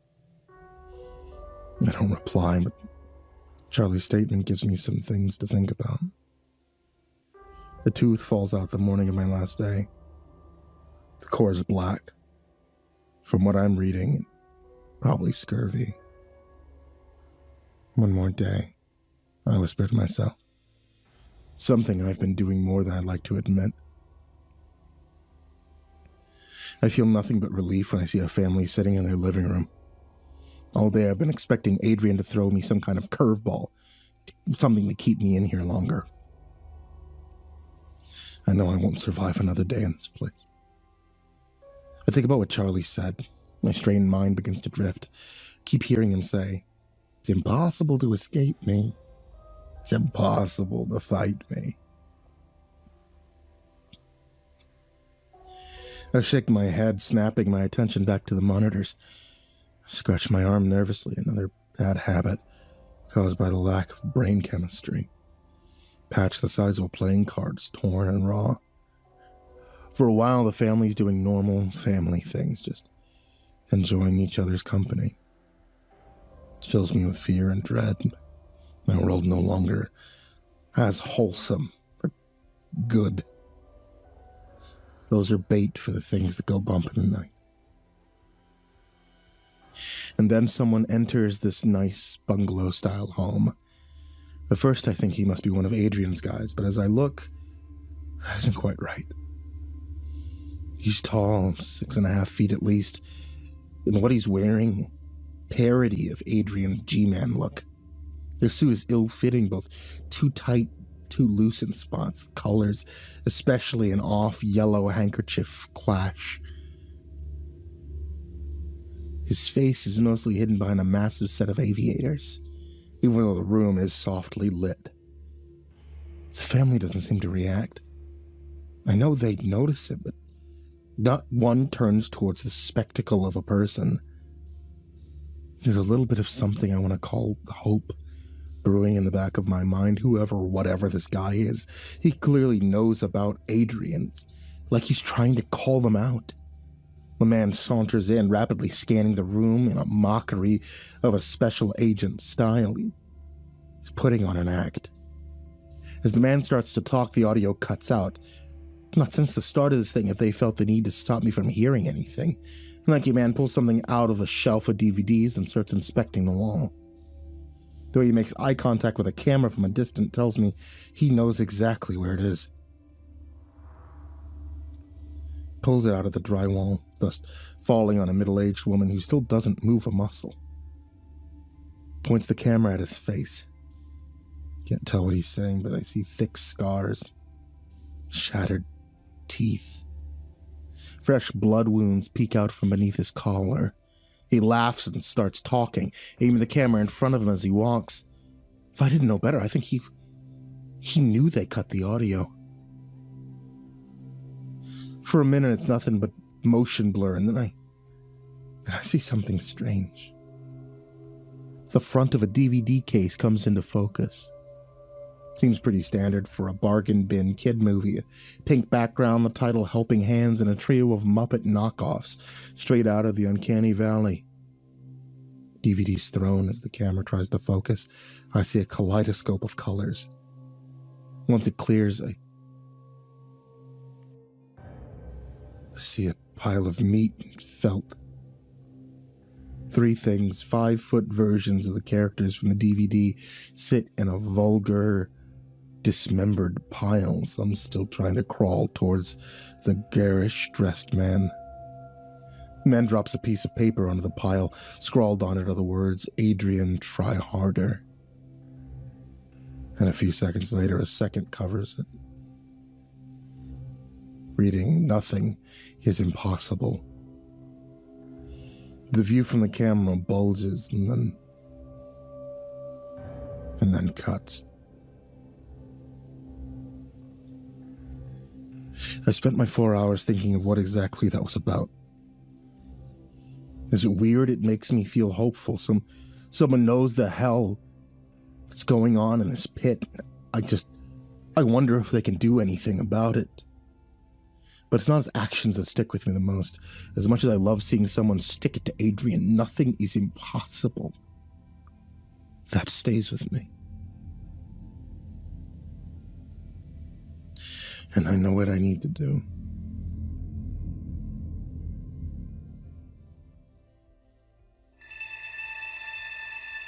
I'm only talking to Percy. You know what you need to do, I say to the nameless man that's been typing my reports. Nathan, your performance has been more than adequate. You've been well compensated, and this is your last hour of service. Why do you want to make things difficult? Adrian asked. Percy, I repeat. The hole where my molar was throbs as I speak. There's enough silence, I think I've just gotten myself killed. But eventually, Adrian comes back on. He can be here in 20 minutes.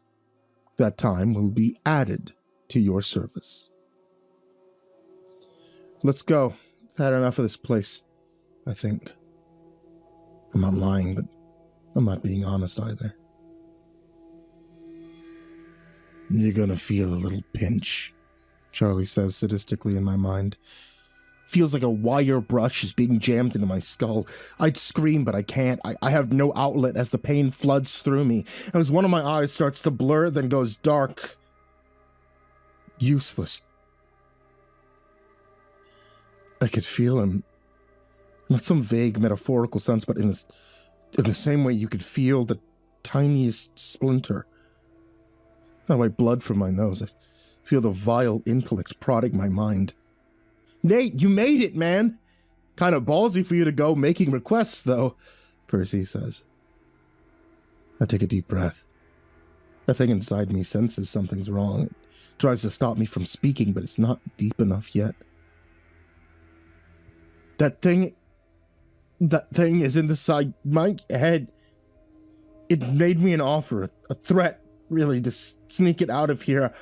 I don't know what kinds of horrible things you guys are doing, but I'm not going to be the guy who sells out humanity for a promise from some demon, I say. I hear Charlie screaming in my brain. He lashes out, tries to take control, succeeds in getting me to knock out a few more teeth on the desk, but I press on. I have nothing to lose. I've seen the impossible dozens of times. I've seen the damage chaos and brute force can cause. Something like Charlie, something cunning, something with a plan. I can't even imagine the brutality he's capable of.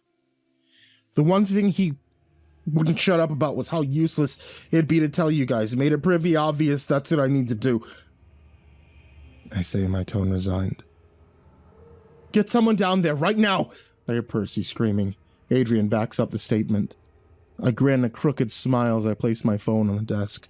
Trembling, twitching fingers, barely able to finish the task. I wanted to talk to you all at the end. I wasn't alone through all of this. You were here with me. And last time I ended up telling you that this was a warning. My way of trying to help everyone out there. I stand by that, but now I don't know what it's a warning for. I'm gonna hope a few of you are smarter than I am. Maybe some of you can figure out who's wearing the white hat and all this. Door's open now, just like Charlie said. Took about 15 seconds. That bastard's trapped in the crumbling ruins of my brain. Nothing he can do to me will be any worse than this place. Maybe someone like him can avoid hell. Then maybe I can be hell. I'll miss you all. Nate.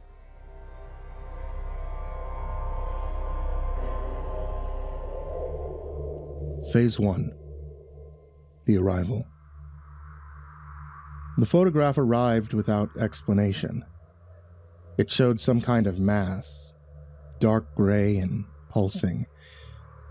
It was hovering far above the North Atlantic.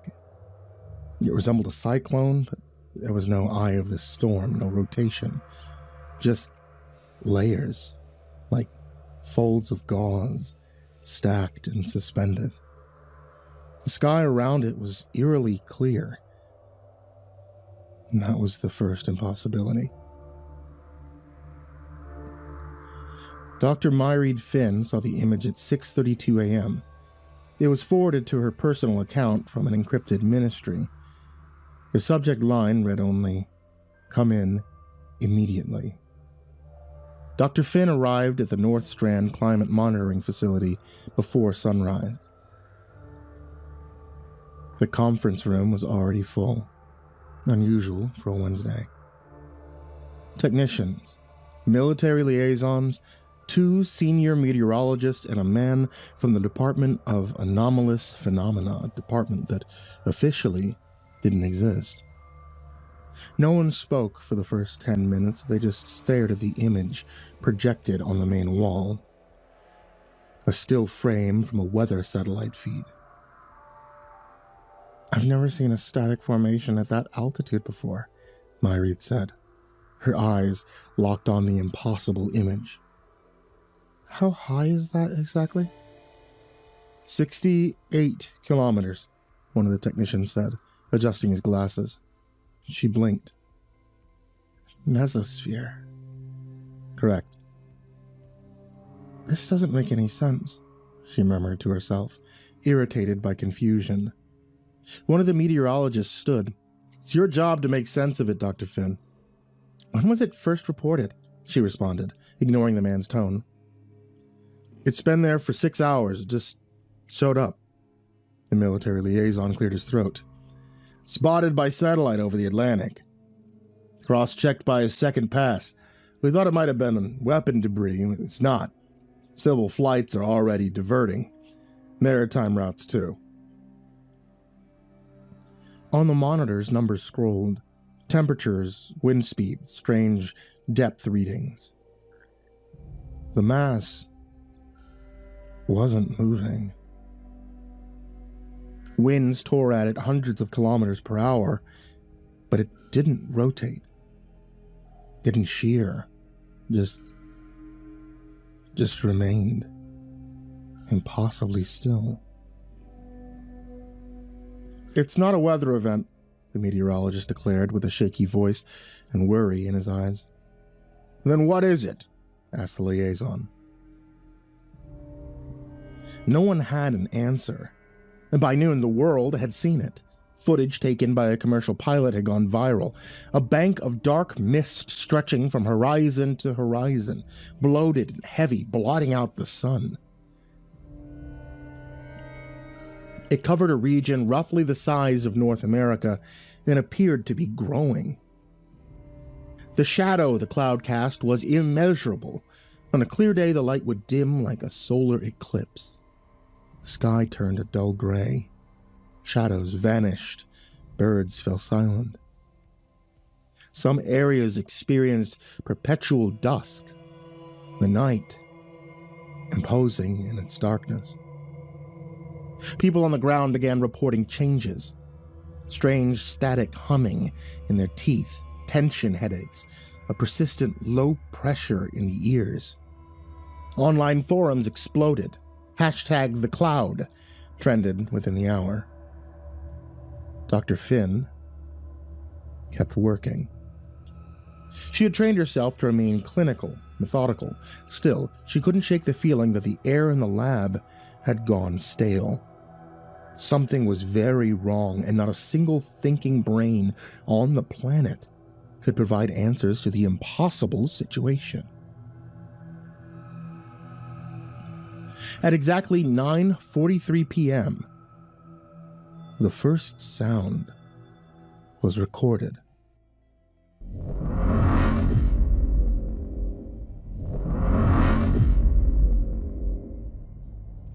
A low-frequency thump-thump, deep and distant.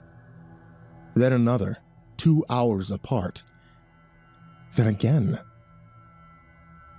And again. "Thunder," someone offered. But the radar was clear, not a single weather system for 1,000 kilometers. The thump came again, only minutes apart. Myreed sat perfectly still, headset on, watching the sound wave roll across the monitor. It wasn't thunder. It wasn't seismic. It was airborne, high above our heads. "Jesus," whispered a young intern nearby. "It's coming from inside the cloud." By midnight, it had settled into a rhythm. A slow, deep, drumming sound. Thump, thump, thump, thump, thump, thump, regular, relentless, as though something far, far above was knocking from the other side of the cloud.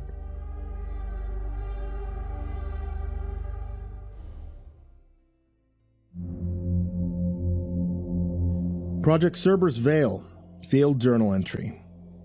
Dr. Myreed Finn, lead meteorologist, classified, level Omega, day 1, 11:42 p.m.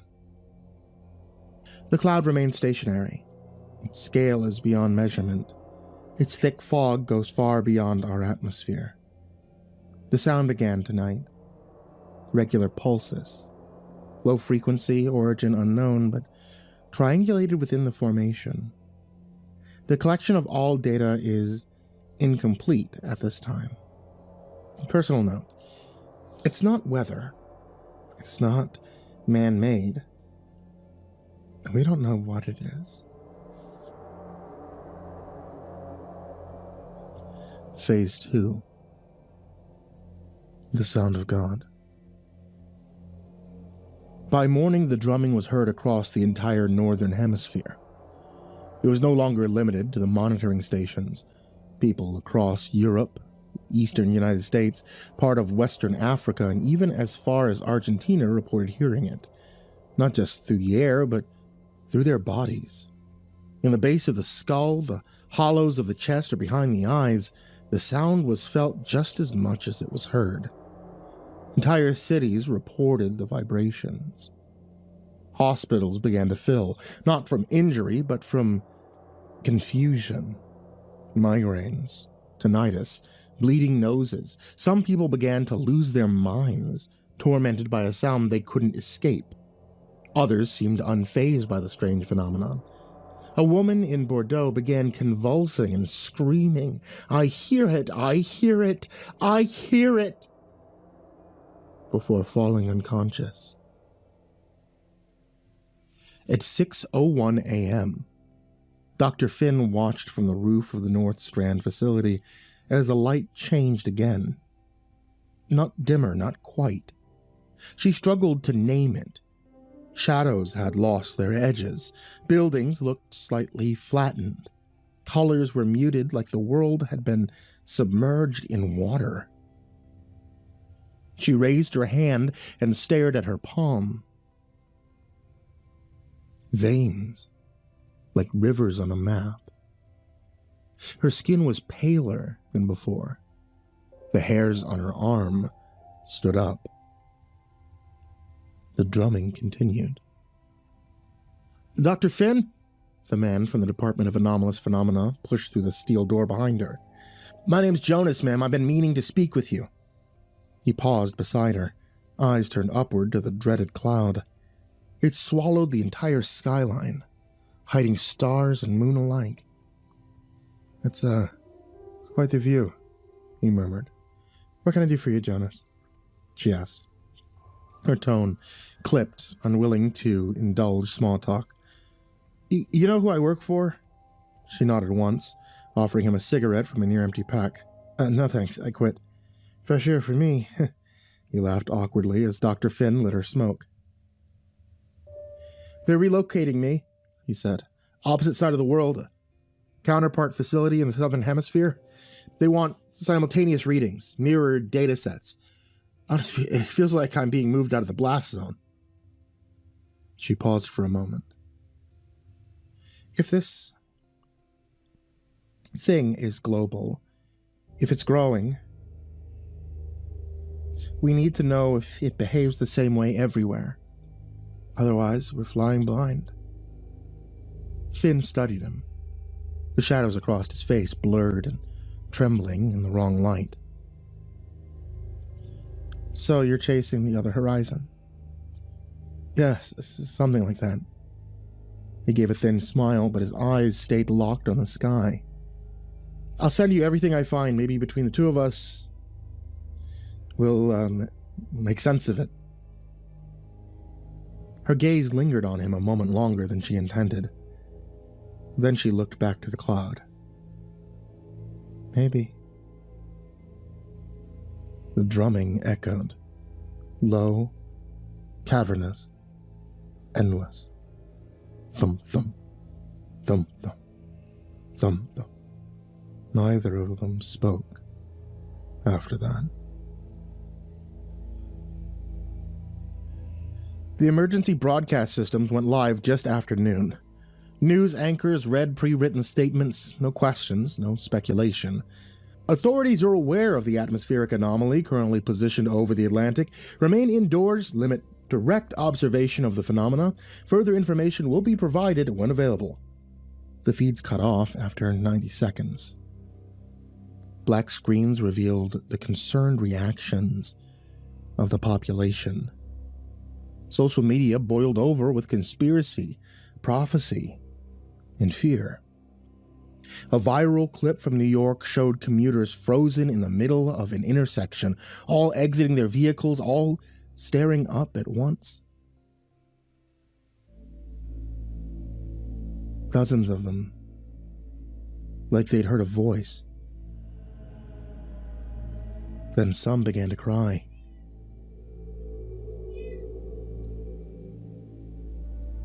Others fell to their knees in prayer, all united by the oppression of complete and total helplessness. Government helicopters swarmed beneath the cloud, like flies drawn to the stench of death. Another clip from a Nigerian cargo ship showed the cloud expanding, spilling outward in curling tendrils. Vast sections of dark mist swirled within the cloud like black sand in clear water. The crew's final log simply read, "God has returned to us." At 2:42 a.m., Dr. Finn stepped into the soundproof chamber to listen to the unfiltered live feed. She sat in the center of the small white room, strapped on the over-ear monitors, and listened. There it was. Thump, thump, thump, thump, thump, thump. The drumming from the cloud. Clearer now. More spacious. More thoughtful. There were pauses between the beats, pauses long enough to create the illusion that it had stopped, before it came again. She felt it deep in her ribcage, her heart sinking to the aerial phenomenon. The drumming had become a presence, not sound alone, but a tidal force pressing against the earth. Every beat made her stomach lurch as if something vast was stirring within the planet itself. And then it shifted. The sound broke free of a rhythm. A single elongated groan, wet and guttural, poured from the cloud. It rippled across the atmosphere like thick, viscous liquid, sloshing into every crack or crevice that it could find, the ground itself vibrating under the sonic pressure. It was enormous, impossible. Something malignant, something so vast that its moan reshaped the sky. The pitch was almost beyond hearing, subsonic yet torrentously present, low, dragging, reverberating with the weight of mass that she could not comprehend. The groan slithered and pulsed like the wet crack of muscle tearing sinew, stretching, a predator yawning across the heavens. Her chest heaved, her stomach twisted, her fingers tingled with the pressure of sound. Her mind screamed against comprehension. The noise was alive, shapeless yet aware. It hung in the room like a storm that could devour everything, pausing only to let its presence sink further into her bones before dragging itself back into a wet, shuddering growl. She ripped the headphones off, trembling, sweat prickling across her skin. The chamber was silent, but not really. The sound lingered, imprinted on her ribs and skull, crawling through her blood. Was that a voice? The intern monitoring the signal turned to her, pale and crying. No, Dr. Finn whispered. It wasn't a voice. He swallowed. Then what was it? She stood slowly and left the room without speaking another word. The drumming resumed as normal. Project Cerberus Vale, Field Journal entry. Dr. Maya Reed Finn, Lead Meteorologist. Classified, Level Omega. Day 2, 3:17 a.m. Clouds remain stationary. Estimated diameter now exceeds 5,000 kilometers. Audio patterns continue, rhythmic, biological, possibly vocal. Global symptoms reported. Neurological disruption. Auditory hallucinations. Emotional volatility. Mass hysteria. Thousands of casualties across different countries. Burst eardrums and internal hemorrhaging. Public unrest is increasing. Governmental control deteriorating. A plan was initiated to obtain a visual of the sound source. Jonah's team ran 3 LiDAR sweeps from orbit, from a U-2 spy plane, and from a modified weather balloon.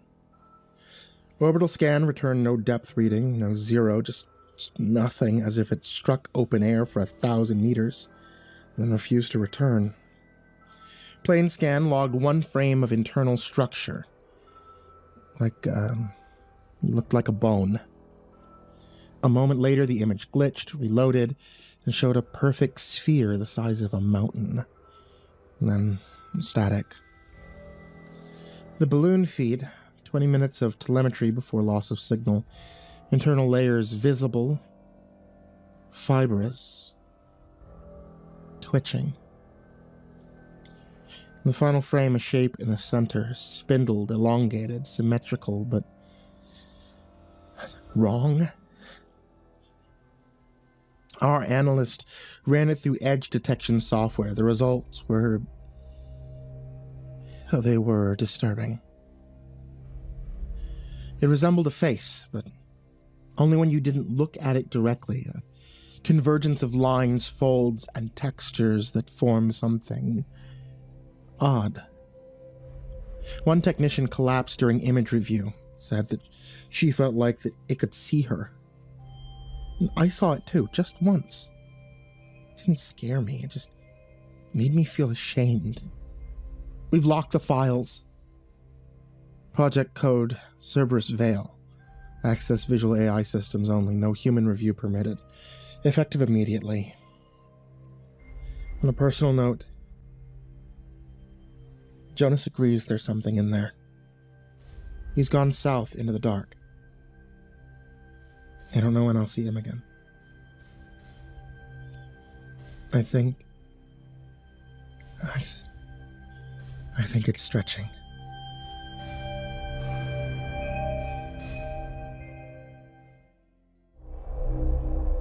Phase 3. The arms. Dr. Finn jolted from her sleep, her phone vibrating on the steel table. She'd passed out at her desk, overworked and exhausted. She grabbed her phone.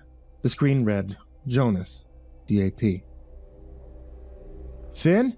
Jonas's voice came sharp, urgent. Are you seeing the latest readings?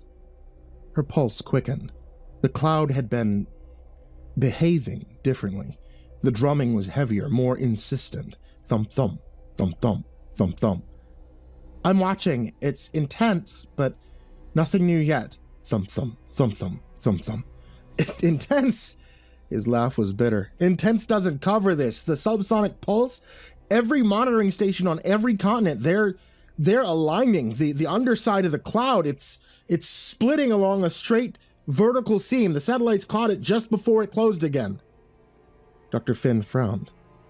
A seam? Thump, thump, thump, thump, thump, thump, thump, thump. Like it's preparing to open, and I don't mean metaphorically. His voice dropped, urgent. There's a pattern in the pulse. rhythms building. I don't know how else to say it. The drumming, it's like a fucking heartbeat, Reed, and it's getting faster. You need to be ready. Something's happening.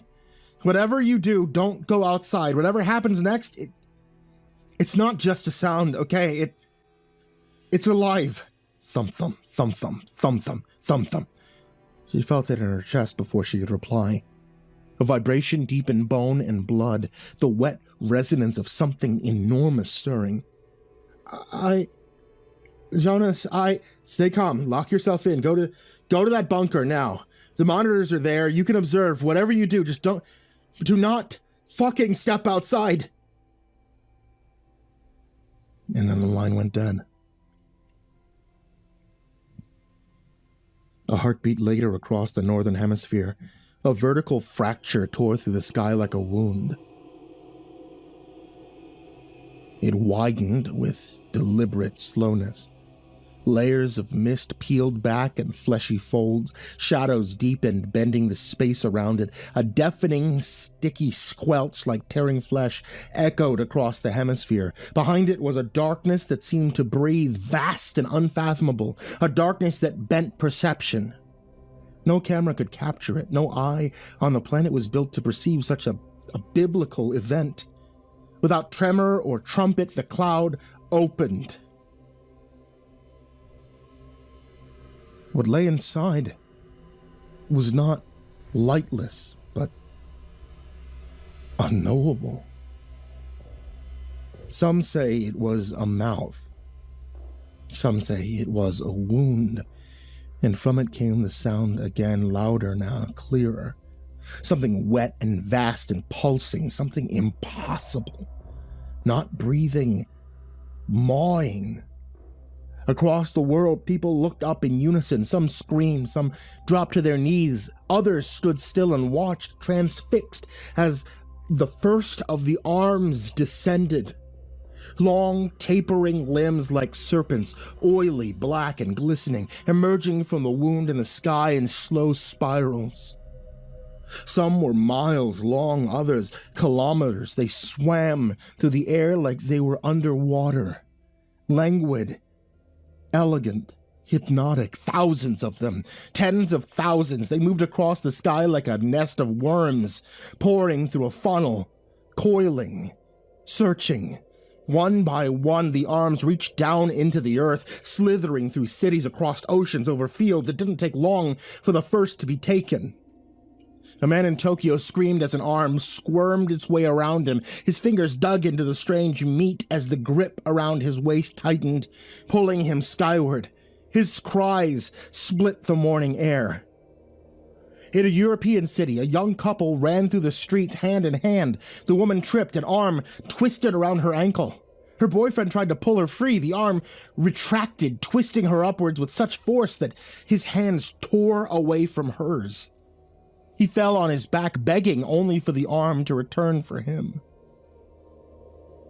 In a Venezuelan village, a mother was snatched from her courtyard. Her young daughter clung desperately to her leg, screaming for her mother to come back down. Her tiny hands gripped her mother's ankle in desperation to save her, but the child's fingers could not hold. They were ripped upwards hundreds of feet in a matter of seconds. Her mother's body ascended, twisting elegantly like a dancer in midair, but gravity did not forgive the child. She fell, limbs flailing, hair whipping across her face, colliding with the unforgiving earth. The sickening thump echoed across the village. Some were taken screaming, others laughing, lifted as if ascending to a dark ecstasy. Cultists, convinced of divine favor, threw themselves towards the putrid appendages, arms outstretched, their voices raised in hymns or chants of joy, begging for rapture. The arms took only a few of them with the same cold precision, pulling them upward as their ecstasy transformed into terror mid-flight. Across continents, people fought, clawed, resisted. But it was futile. Each arm performed the same ritual, one human at a time, spiraling upward towards the yawning darkness, then returning to the earth for its next selection. Cities became theaters of chaos. Streets emptied in seconds. Traffic snarled and stalled. Windows rattled under the roar of thousands being drawn skyward as humanity unleashed below. Parents clawed for their children. Children screamed for their parents. People tried to leap from balconies, bridges, rooftops, only to be grabbed mid-fall. Their last moments a tangled dance of limbs and terror. In remote fields, farmers and herders watched as the arms swept across the horizon. Livestock scattered, terrified, the ground shaking under the thrumming resonance of the arms. One farmer caught a glimpse of his wife being lifted, screaming, crying his name. He tried to run, the arm retracted, and she was gone, leaving him kneeling in the mud, screaming into the indifferent sky. Over the first 12 hours, over 40 million were gone, more than the entire population of Canada. By 48 hours, estimates climbed past 90 million. Entire nations devoured by the sky. Children, the elderly, the healthy, the sick. Criminals, priests, lovers, the lost. The arms moved like a living tide, slow but inexorable, elegant in motion but grotesque in function. Each human was treated as a singular prize, twisted upward towards the infinite. The process horrifyingly meticulous.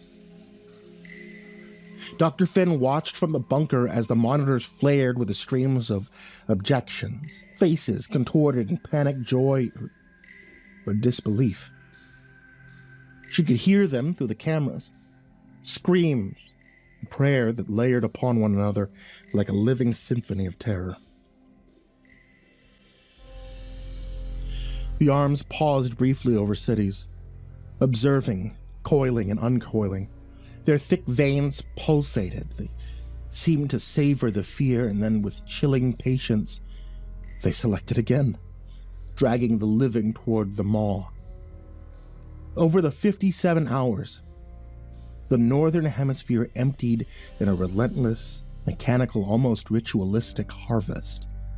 Every arm returned repeatedly to the sky's wound. Each human plucked and lifted until the air was thick with echoes of terror and awe.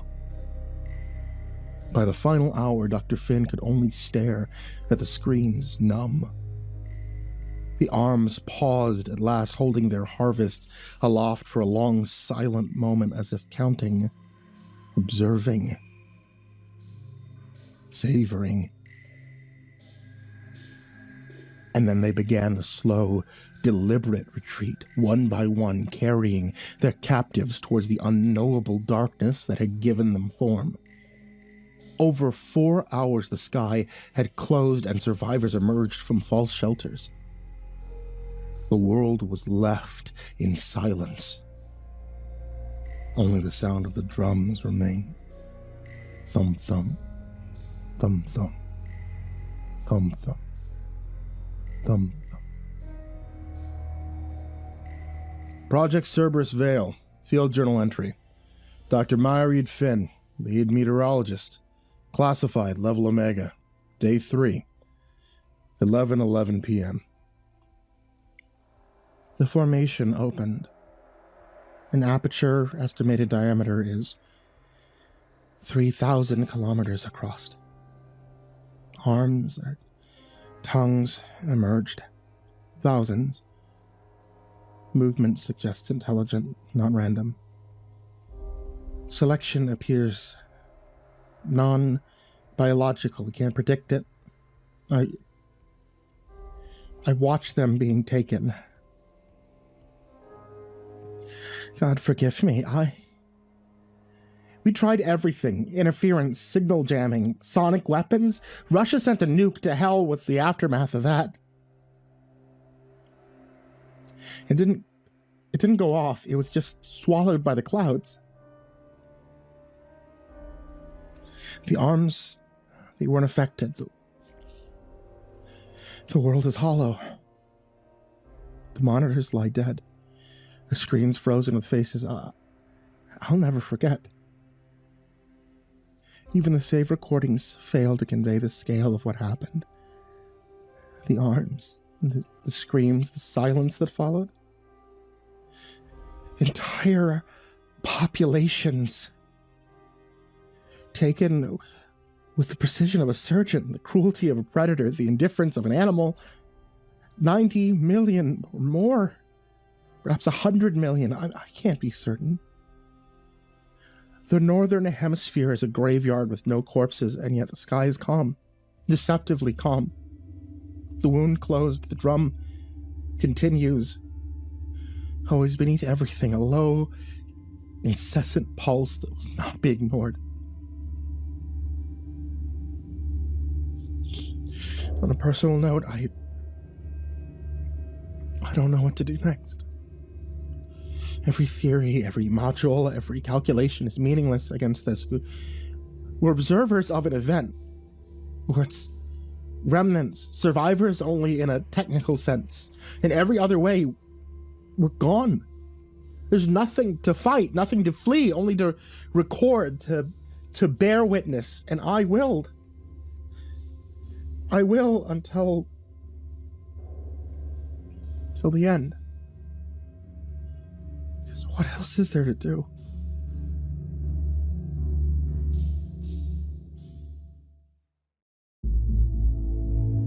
Phase 4. The Belch. 1 month and 14 days passed. No arms. No movement from the sky. The cloud remained hanging impossibly still above the Atlantic, like a wound that refused to heal. Most nations had abandoned any attempt to engage with it. Some still broadcast official statements, hollow, robotic, reassurances, but no one was listening.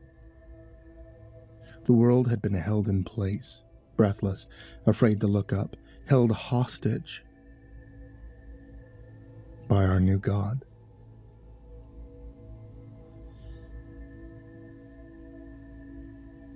Cities went dark, markets crashed, faiths fractured, people starved, millions gathered in open fields, begging to be taken. Millions took their own lives in the face of the inevitable. Others locked their doors and prayed to be forgotten. Dr. Myreed Finn stayed. She slept inside the bunker beneath the North Strand climate facility. She hadn't left in weeks. The others were gone. Some taken when the arms descended. Some fled.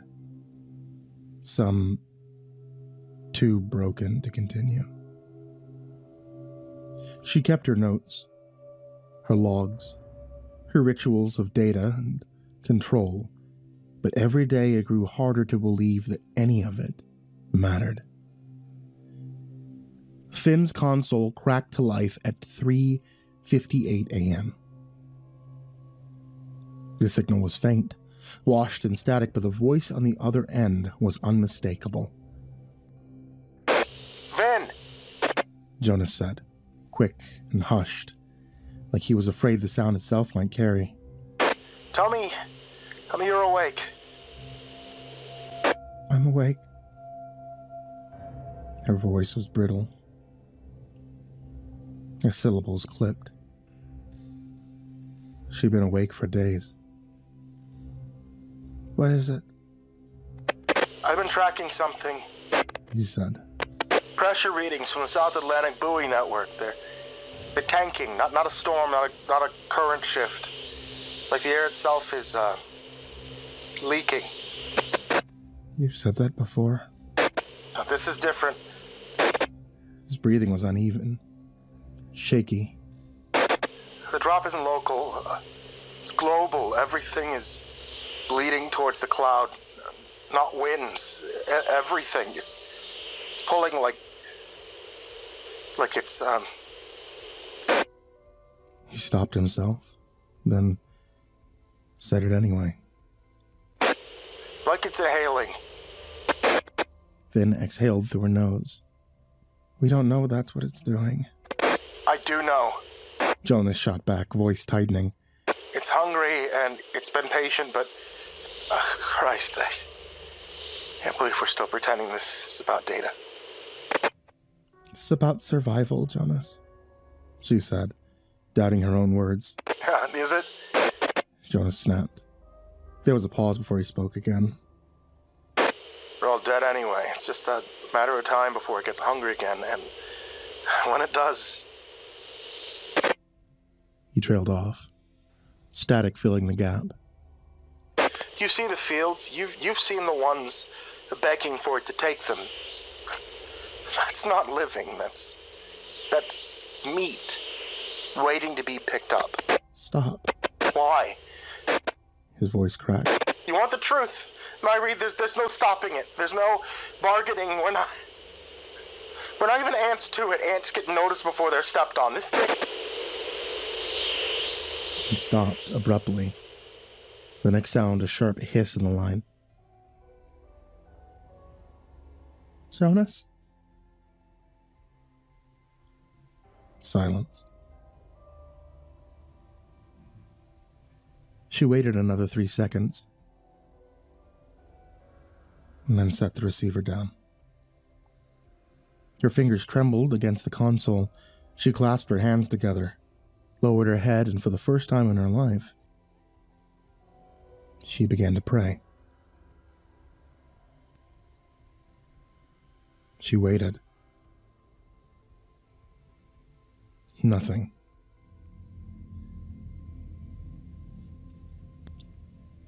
At exactly 4:17 a.m., 1 month and 14 days since the cloud arrived, the sky opened again. No warning, no signal, just a sudden shift of the cloud center. Folds drawing back, parting like lips peeling open by invisible hands. The drumming was constant, but this time something new came. The sound began low, wet, rolling like a cauldron of bile tipping somewhere beyond the stratosphere. The pressure dropped, the wind died.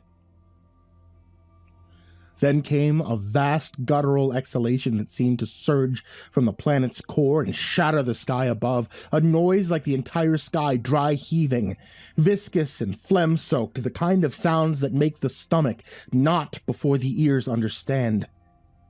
A single cataclysmic guttural bellow that cracked windows on every continent and shattered the upper atmosphere.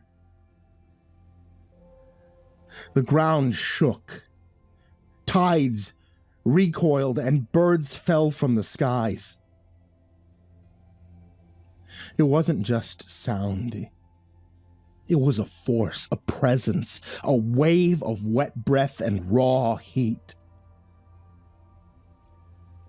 Like an open furnace filled with rotting flesh.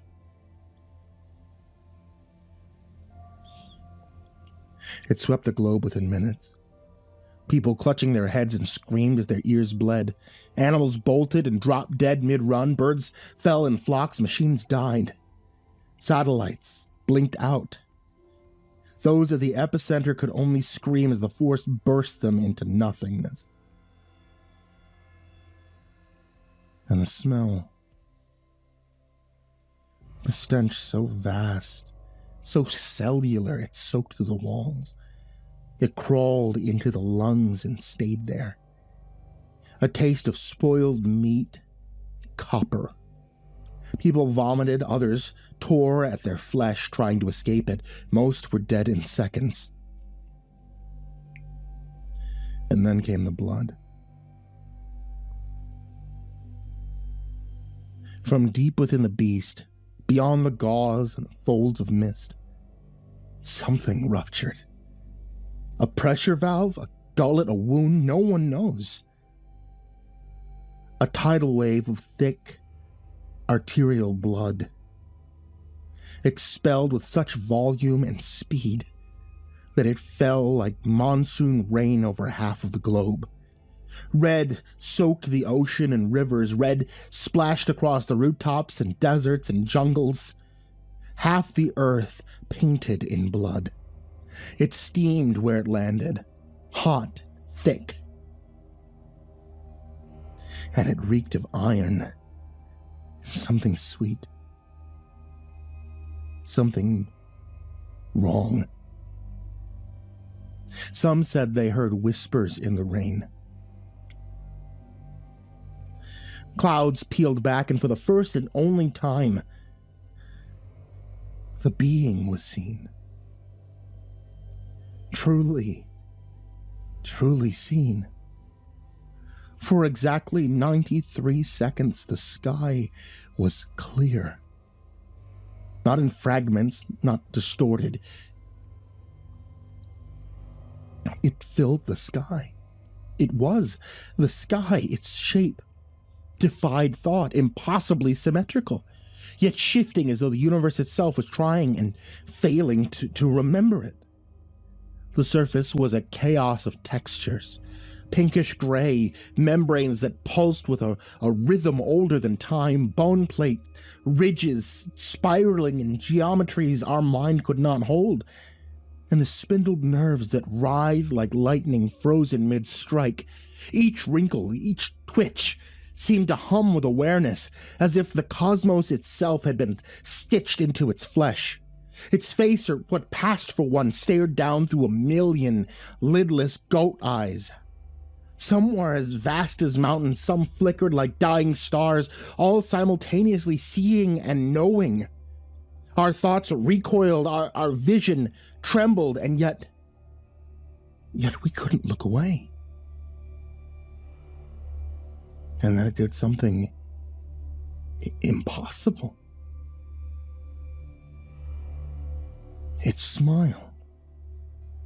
No teeth, no lips, no gesture that humans could recognize, just a slow, dreadful unfurling of facial tissue, an imitation of something it had only ever observed in our species, a suggestion of amusement aimed at the futility of existence.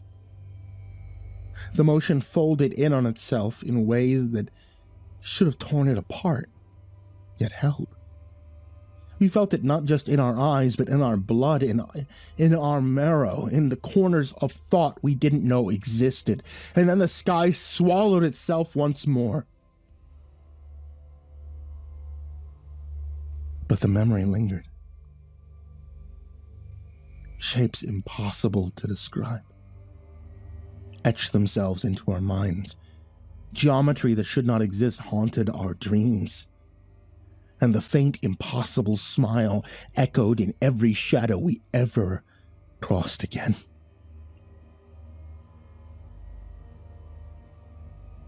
Silence fell.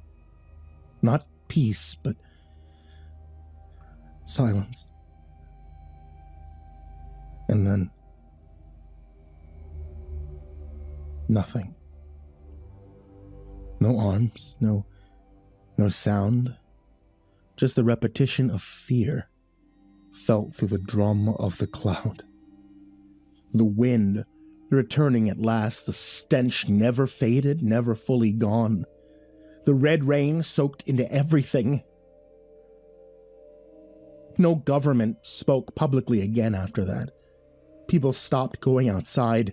Entire towns were found empty, dead. Others worshipped. Others killed themselves. The world waited. Project Cerberus Vale, field journal entry. Dr. Myreed Finn, lead meteorologist. Classified. Level Omega. Day 45. 7:02 a.m. It belched.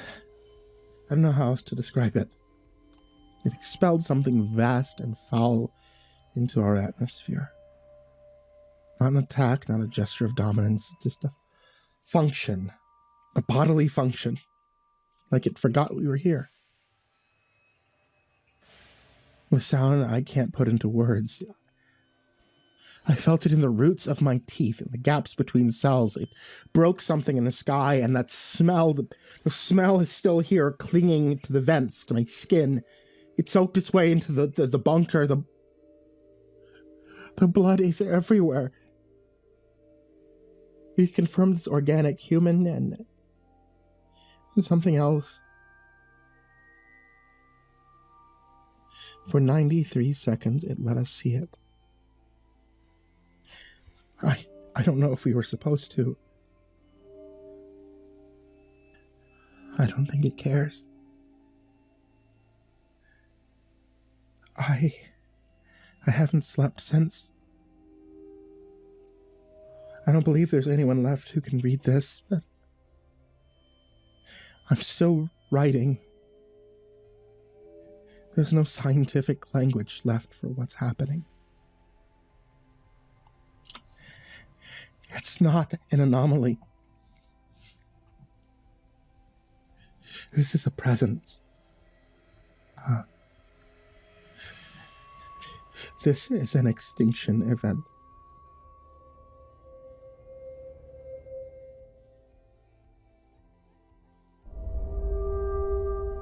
Phase 5. Afterbirth. It began to harden.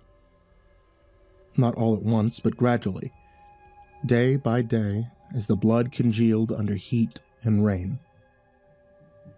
The bright red stains that had covered oceans, cities, forests, darkened, thickened with reddish clots. Then, it began to bond. What had first been described as organic blood now revealed itself to be something more. A precursor. A fluid waiting to become. On the 15th day after the belch, the first major surface scan from what remained of the LEO satellites returned images of a continuous sheet forming across the Atlantic basin. Fibrous, pale, rigid in places like cooled wax spread over the surface of the Earth. At first it seemed like sediment or ice, but it flexed. Beneath solar radiation, it tightened. Beneath lunar light, it swelled. Seismic equipment registered subtle movements, microscopic contractions, as if breathing through the crust. The red had become a pink-gray, and the pink-gray was becoming skin. A skin that now stretched, uninterrupted, from Portugal to the eastern edge of the Caribbean. The scientists who remained debated this transformation in hushed mechanical tones. No conclusions were reached. There was no baseline, no comparative model. But Dr. Myreed Finn understood. This was not an invasion. It's not a divine punishment. This was gestation. Earth, or what remained of it, was being blanketed in something alive. Not absorbed, not consumed. Prepared. And then at 8:46 p.m., on the 46th day, the cloud moved. It shifted without sound, without storm, without effort. Not blown, not carried, not pulled by gravity. It simply drifted, as if an unseen cord had been cut, as if the process in the west had reached some threshold. It took 6 hours to traverse the ocean, 6 hours of silence.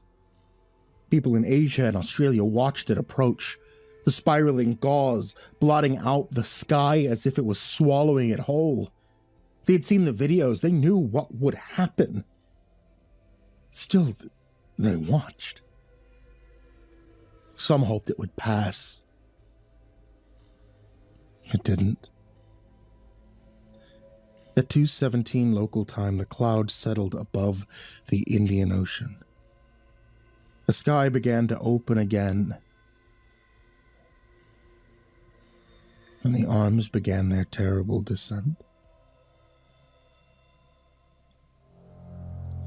Project Cerberus Veil. Field journal entry. Dr. Myreed Finn, lead meteorologist. Classified, level Omega. Day 46. 11:44 p.m. Cerberus Veil. Final transmission. The blood is not inert. It's a matrix. A forming tissue, something between placenta and a cocoon, still soft in parts but solidifying. Already 3/4 of the Atlantic seafloor is covered in a single sheet. Our instruments can't pierce it. It's warm, pulses every 7 minutes. It's alive. The cloud has moved to the Indian Ocean. Initial signs suggest the process is starting again. Same pattern, same altitude, same shape, same silence. I believe that this is reproductive behavior. A life cycle, this thing or system, entity, it's using the atmosphere to sow itself. It doesn't see us, doesn't hear us, it doesn't need us. We weren't chosen, we weren't rejected. We were incidentally present. What we thought was an anomaly was a phase, a part of something older and larger, maybe 1,000,000 years old. Maybe eternal, doesn't matter. What matters is what's being left behind. A blanket, a membrane, a womb stretched across the earth. There's no rescue coming. There's no top of the food chain. There's only the shape behind the clouds and what it leaves in its wake. I'm writing this from a world already half covered in skin, already half dead. Tomorrow I'll step outside and feel it for myself. I want to know if it responds. I want to know if it knows I'm here. End of log.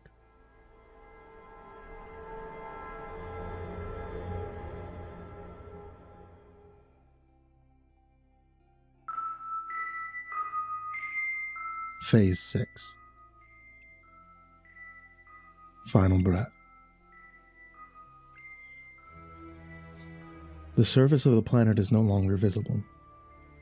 A thick, swirling fog blankets every inhospitable continent, every ocean, rising miles into the sky. It doesn't move with the wind. It ignores the weather, it simply clings, dense, luminous, and unnaturally still. Satellite feeds, what few remain, show the same impossible formations above Earth's surface. Layered mist, spiraling but unmoving. No rotation, no eye. Just folds, just gauze, stacked and suspended. Jonas no longer checks the time. He hasn't for days. His oxygen mask hisses its final shallow breaths, each one thinner than the last. The generators have gone silent. The lights burn only in intermittent flickers, casting the facility in a pulse of dim, ghost-like hues. Every room is empty. Everyone else is dead. Jonas lies flat on the cold concrete floor, cheek pressed against it, one hand spread wide as if to hold the earth steady. His lips move, forming soundless words, but he stops. He doesn't need words. He only needs to listen. Thump, thump, thump, thump, thump, thump. A heartbeat. It was in the cloud. It was in the sky, and now it's here. Beneath his bones, inside the crust, deep in the dark belly of the world. Jonas let out a broken laugh that cracked into a sob.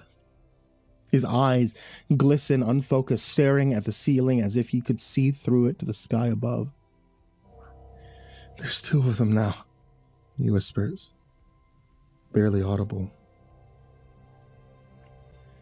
The fog outside pulses with a faint internal light.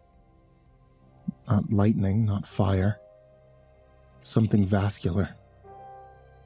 Something alive. His throat tightens. His chest is heavy. The hiss of his mask is a thin trickle of air, barely enough to maintain hope. He pulls it away, lets it fall beside him. The silence rushes in. He smiles, weak and delirious, teeth streaked with blood from biting his tongue raw in his sleep. "We were the womb." Jonas had never been a religious man. He used to scoff at prayer, ritual, but now, on the floor of a dying world, the last man standing, a gun trembling in his hand. He mouthed the words anyway. Fragments of hymns, half-remembered psalms, apologies to no one. He turns the gun on himself, comforted by the realization it will all be over soon. The fog above glows brighter, its folds pulsing with rhythm like veins, like lungs. Jonas closes his eyes, the weight of suffocation pressing him into the floor. His last thought is not of escape, not of resistance, only awe.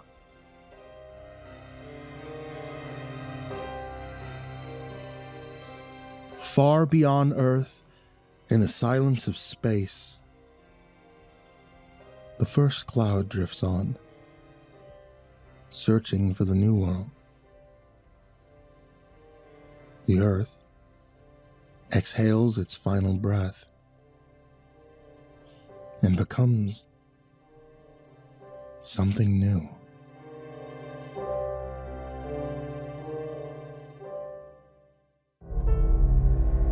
The thing about working search and rescue above the Arctic Circle is that you get comfortable with the silence.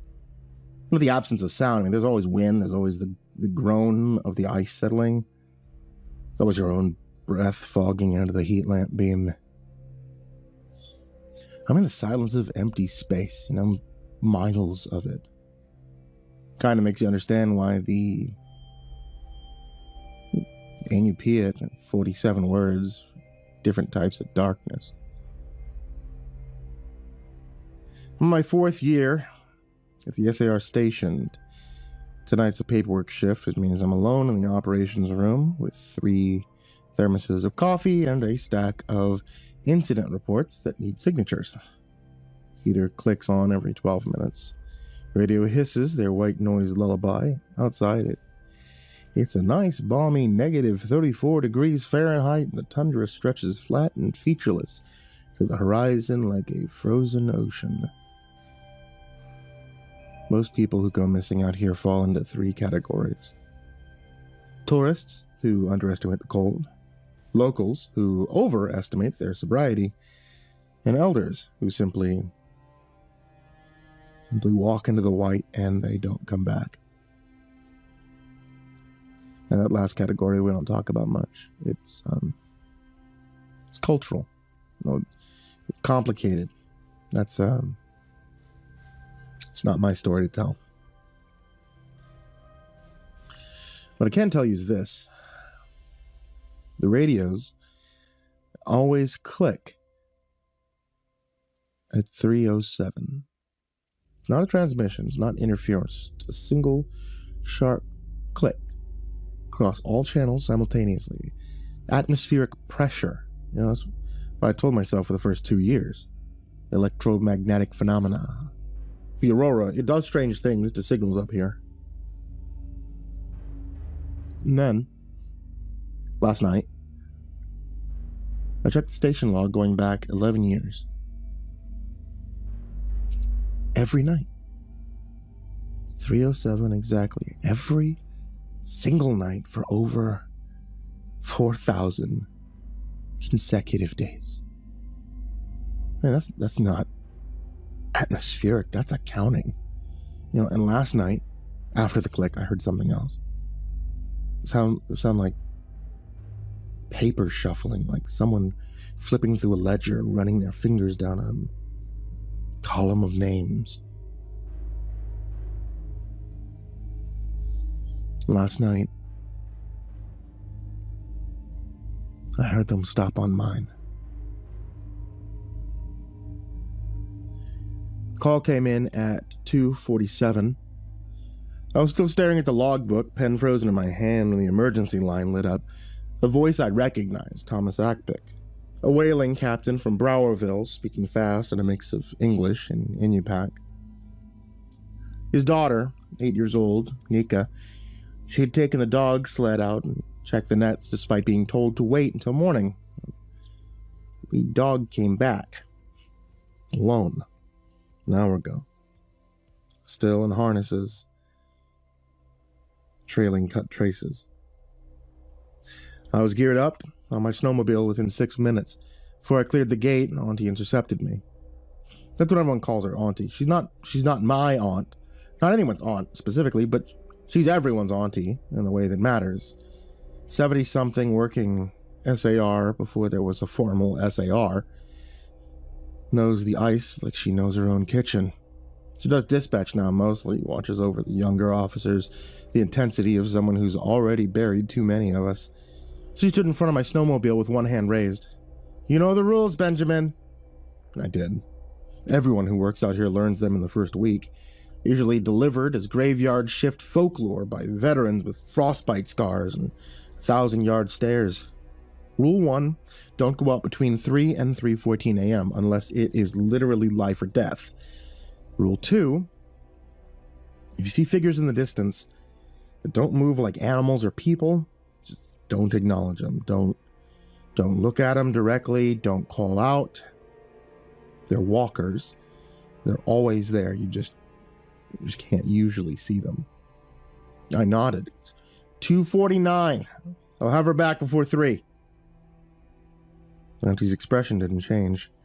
She reached into her parka and pulled out a small pouch. Seal leather. Stitched with sinew, the kind elders keep their most important things in. "You know the first 2 rules," she said. "Here's the one they don't tell you until you need it." She pressed the pouch into my gloved hand. Inside was something hard and angular, like a piece of carved bone. "If you see yourself ahead of you on the trail," she said. Voice dropped to something barely audible over my idling engine. "Do not catch up. Do not call to it. Do not try to overtake it. That one's already paid."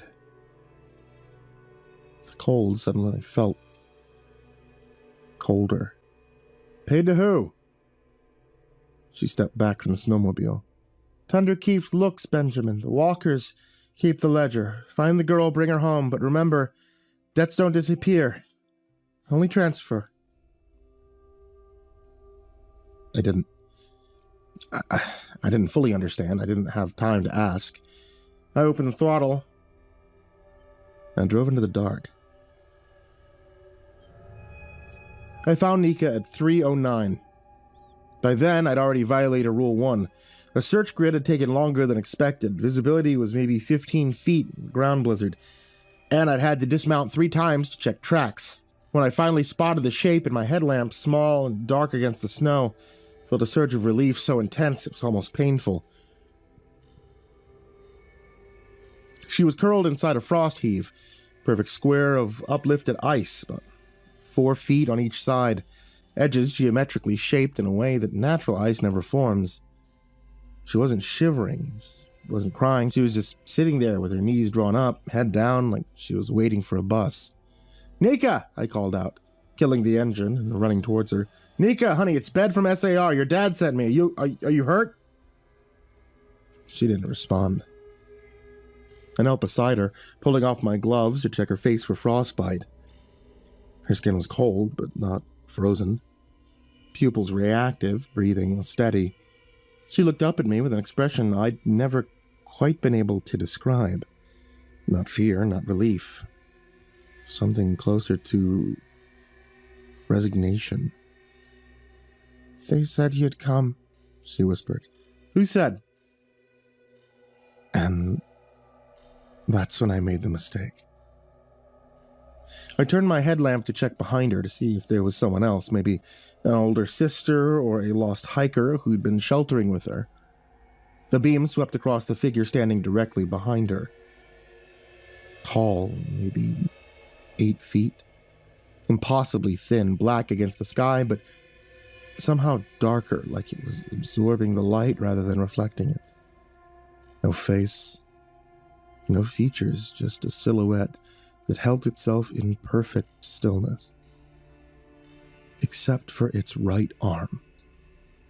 Its right arm was slightly outstretched, angled down, exactly mirroring my own posture as I held the flashlight. I froze. The walker remained motionless for 3 seconds. 4. 5. Then it tilted its head. Not like an animal cocks its ear to listen, like someone examining an interesting specimen. The gesture was perfectly calibrated, measured, almost curious. It was the exact head tilt I do when I'm assessing an injured hiker's mobility. It was my gesture. I heard my own voice in my head screaming the rules. Don't acknowledge them. Don't look directly at them. It was too late. I was staring right into the void where its face should be. The walker held my gaze for another impossible moment. Then it simply wasn't there. No fade, no movement. Between one heartbeat and the next, the space between Nico was empty. I grabbed the girl, I pulled her onto my back, and I ran for the snowmobile.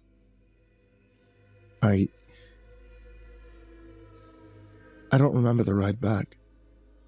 I remember Nika's small arms around my neck. I remember my speedometer pinned at 47 miles per hour across terrain. I normally take it 15. I remember the station lights appearing in the distance like a miracle. I remember checking my watch as we crossed the gate. It was 3:13. Nika was fine. Mild exposure, no frostbite, no injuries. Dehydrated, but alert. Clinic kept her for observation. She was released to her parents that morning with a clean bill of health. I was a hero. Thomas Ackpick shook my hand so hard I thought he'd dislocate my shoulder.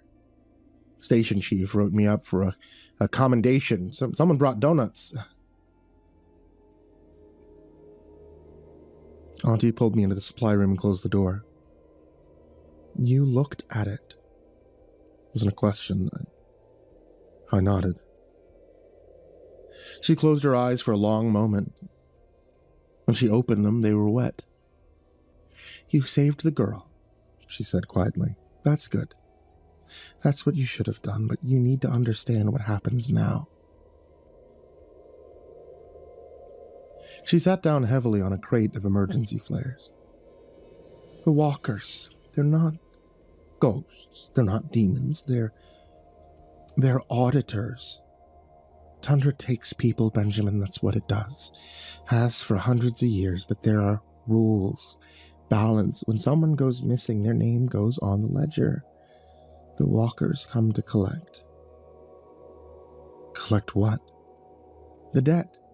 The space they took up, the warmth they borrowed from the world. My grandmother tried to explain it once. Words don't translate right. She rubbed her face. Point is, Nika's name was on that ledger. You found her alive, you brought her back. So the debt is closed. That's good. No.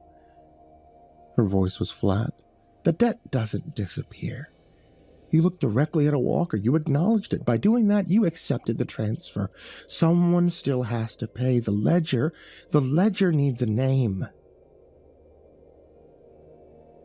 My stomach dropped. And now it's yours. She stood up, pulled me to my feet, looked me hard in the eyes. You have 7 shifts. When the clock hits 3:07, 7 nights from now, the walkers will come for you unless you balance the ledger another way. What way? The missing person call will come in. You find them alive, and then you transfer the debt. Case closes clean, your slate's wiped, you walk away a free man. A cold void opened in my stomach. That can't be true.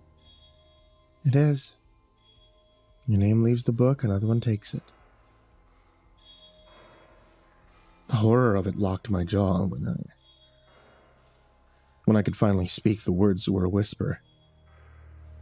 You're telling me I have to condemn an innocent?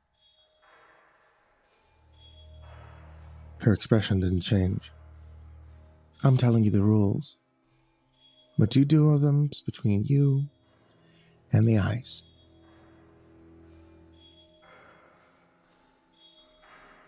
She left me in the supply room with my thoughts, and I just sent hum on the refrigerator unit. 7 shifts. 6 days. By the end of the week, I either save a life or I sacrifice one. And the worst part? I was already thinking about the math.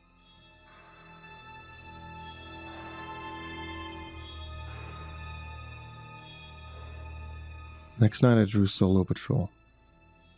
Routine sweep of the lake road, checking the ice fishing shelters, making sure no one's passed out drunk in their truck.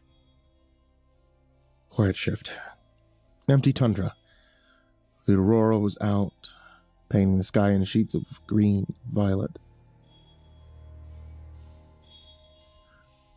At 3:07, the radio clicked, and the ice beneath my snowmobile vanished. Not broke through, just vanished. Perfect square, 8 feet on each side, open, directly underneath me. I killed the engine, threw myself sideways, rolling onto the solid ice as the machine teetered on the edge. The hole wasn't filled with water, it was filled with nothing. Elevator shaft of absolute black dropping into a depth I couldn't measure. The aurora light hit the edge and just stopped. Then something climbed out. The walker rose from the shaft like smoke taking shape, but this time it wasn't a featureless silhouette.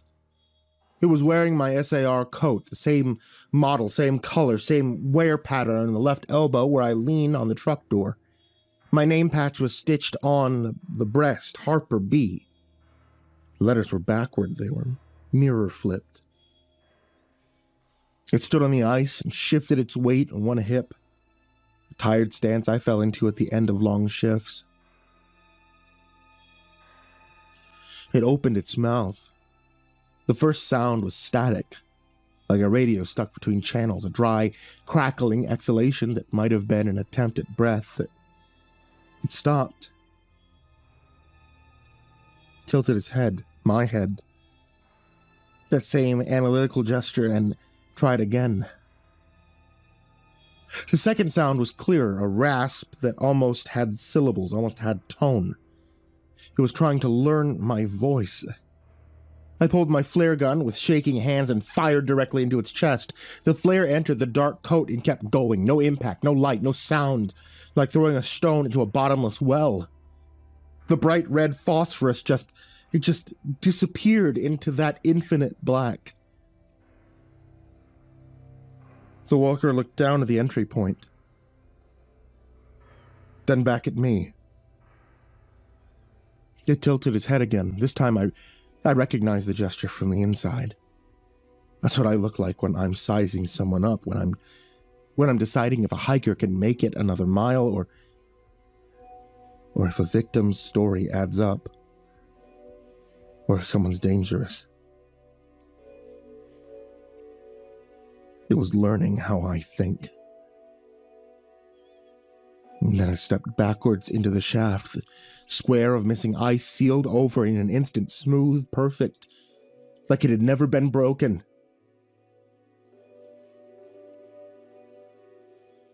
And I sat there for 5 minutes before I could move.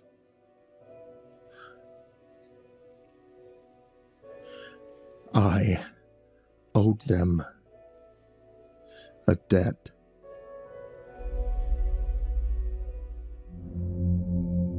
Night 3. The headache started on night 2, by the way. Now it's something else. Thick, solid pressure behind my eyes, pulsing in time with my heartbeat, feels like less like a headache, more like my skull's trying to unmake itself from the inside. I was at my desk staring at an incident report until the letters bled together. When Nika's father shouldered his way into the station, his daughter, Nika, was a silent shadow behind him. Her small face far too serious. "Harper!" Heaving the cooler onto the break room table with a wet thud. 40 pounds of silver salmon for saving my girl. I stood, the motion sending a fresh, hot spike through my temples. This is too much. I was just doing my job. My objection died as Nika's voice, small but impossibly clear, cut through the station's low hum.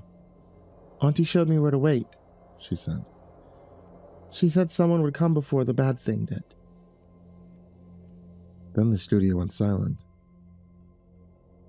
One moment there was the familiar clutter of noise, Chief Morrison's low chuckle, the clack of Dale's keyboard, static hiss of the radio. The next, there was nothing. It was as if a glass bell had dropped over the entire room. Morrison was frozen, his coffee cup an inch from his lips. Dale's hand hovered over his mouth, his fingers poised but unmoving. The radio static did not just go quiet. The absence of it was a physical weight in the air. My gaze dropped to Nika. Her dark eyes were fixed on me, and they had a knowledge that had no business in the face of an 8-year-old girl. They were ancient and terrified. A full 3 seconds passed. The pressure in my head tightened. Then the world rushed back in. Too loud, too fast. "Nika, honey, you know Auntie. She's everyone's friend. She's probably just praying for you is all." He took a sip of his coffee. "Right," Dale chimed in, his voice a notch too high. He clicked his mouse with an uneasy force. "Kid Auntie's got a sixth sense about these things, like a guardian angel." He laid a heavy hand on his daughter's head. "Do not go giving the officer your wild stories, Nook." But Nika did not look away from me. She didn't even blink. "Have you seen her since that night?" she asked. The silence returned, but this time it felt deliberate, a solid wall. "Hey," I said, my voice sounding too loud. No one turned. I forced a chuckle. "Morrison? Dale?" I waved my hand in front of the chief's face. His eyes didn't flicker. He took another sip of coffee, staring right through me. My chuckle died in my throat. The truth, cold and absolute, settled in my gut. Nika was the only one who could see me. The throbbing in my skull intensified, a sudden vicious twist. I see her all the time, I managed, my voice rough. She helps with dispatch once in a while, Nika. No. Her voice was flat, certain, a verdict. Have you really looked at her? I mean, truly looked. Once you do, you'll know what I mean. He was already pulling her towards the door, his apologies trailing behind him. Kids and their imagination, you know how it is. Thanks again for everything, Harper. The door clicked shut. Instantly, the station snapped back to life. The clatter of keyboards, the murmur of conversation, the rustle of paperwork. It was all there, but it was wrong. It was like watching a film where the audio was out of sync. A hollow performance. I was the only one who had missed their cue. I stood, rooted to the spot, staring at the dark plastic cooler, beaded with cold sweat. And a cold, solid thought formed in my mind, cutting through the pain. What does Auntie look like? I see her every day. I take my coffee when she tells me to. I nod at her updates over the radio. But I cannot, for the life of me, summon a single specific detail of her face. Not the curve of her smile, not the shape of her hands, not the way she moves through a room. It's all just a pleasant blur. I spend my lunch break in the basement archives. Down here, the world is reduced to the grit of dust on my fingertips and the dry whisper of turning pages. When my phone lights up with my wife's call, I watch the screen go dark. Everything else can wait. Everything else is just noise. The station's records go back to 1962, when the former SR program was established. Before that, it just scattered reports to the municipal buildings, library annex. I start with recent files, pull Auntie's employment records from 2020. There she is, photo ID clipped to a W-2. Same Auntie. Gray hair, pulled back, reading glasses on a beaded chain, warm smile. Date of birth, March 15th, 1960. Another form, employee health insurance enrollment. Same photo, maybe a few less wrinkles. Date of birth, March 15th, 1960. Pension paperwork. Date of birth, March 15th, 1960. Original hiring document. Photos slightly faded, but it's her. Same face, same smile. Date of birth, March 15th, 1960. I flip back and forth between the photos. The lighting is different, the background changes, but her face stays exactly the same age in every single image across 30 years. The headache is an ice pick now, driving into my frontal lobe with every heartbeat. I drive to the library and request historical records, search and rescue reports, anything from the region. The librarian, an elder named Margaret, peers at me over her glasses. That's quite a project. What are you hoping to find? I just need to understand the history, I say, my voice tight. My phone buzzes in my pocket. Again, I know it's her. I know I'm stressing her out. The thought's a distant thing, drowned out by the static in my head. I have days, maybe less. This takes precedence. Everything takes precedence. She brings me a photo album, community newsletters, newspaper clippings. 1956. Group photo of volunteers after a successful rescue. In the back row, partially obscured, Auntie. Same gray hair. Same glasses. 1968. Dedication ceremony for the new station. The crowd. Auntie.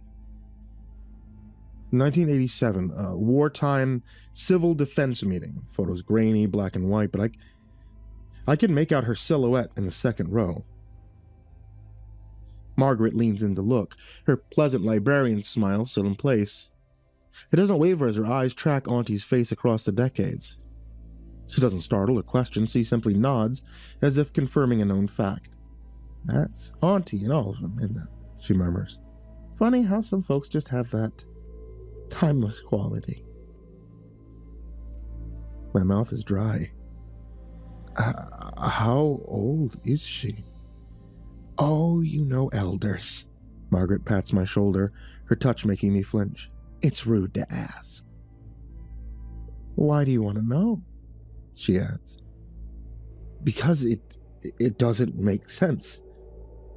The words scream inside my skull because I want to hold these photos side by side, force you to see that the same woman is in a photo from 1952 and a report from last year, because everyone is blind when they look at her.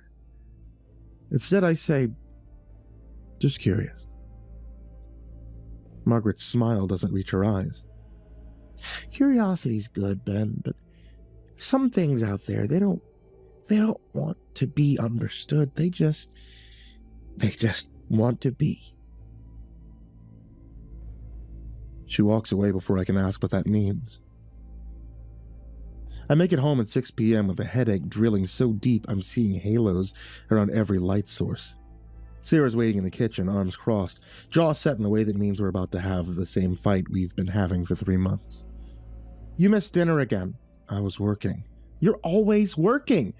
She's crying now. Angry tears. When you're here, you're not here, Ben.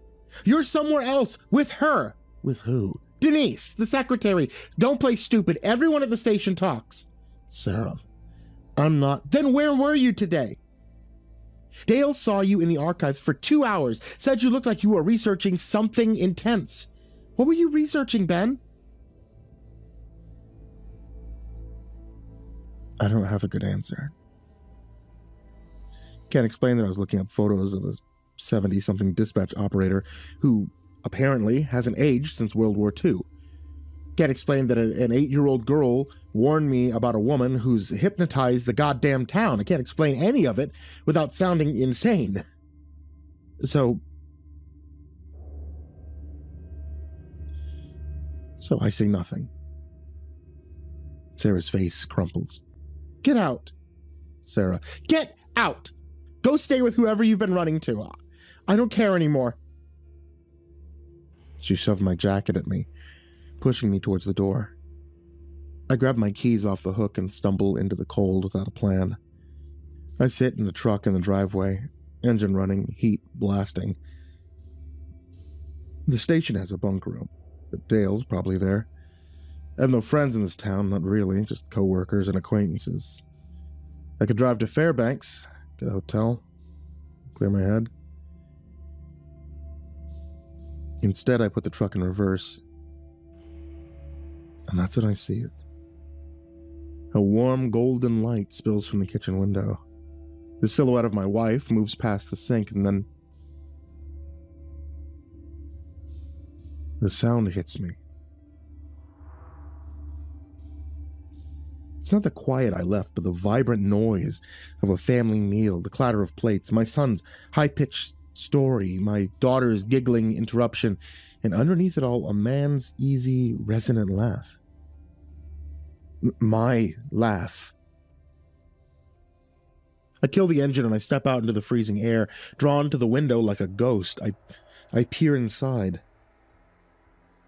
There they are. Sarah, the kids, and me. They're gathered around the table. The man at the head of the table leans back in his chair, a wide, relaxed smile on his face. It's an expression I haven't worn in years. He says something, and Sarah laughs, her real, unforced laugh, and reaches out to squeeze his arm.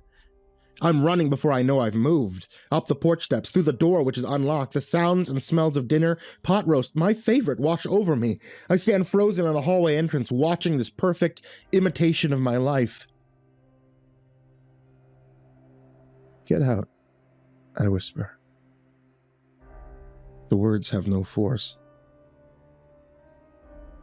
The man, the other me, turns his head. His eyes meet mine across the room, and he smiles, a slow, knowing smile.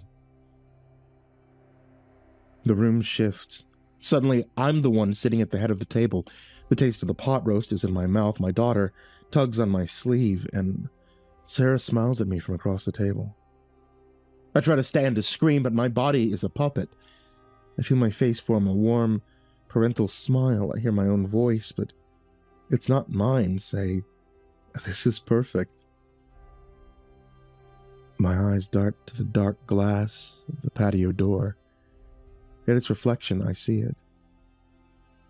Standing in the corner of the kitchen, watching. The walker. It wears my SAR coat, its face a smudged photograph. It tilts its head, and my reflection in the glass mimics the gesture. Sarah's smile becomes fixed, her gaze intensifying.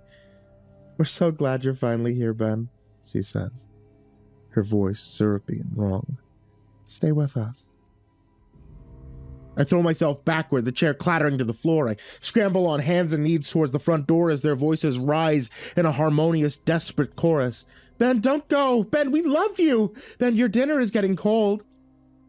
I stumble into the truck, slam the locks, and force myself to look back. They're all at the kitchen window now. Sarah and the kids, they stand in a row staring out at me with identical, placid, vacant smiles.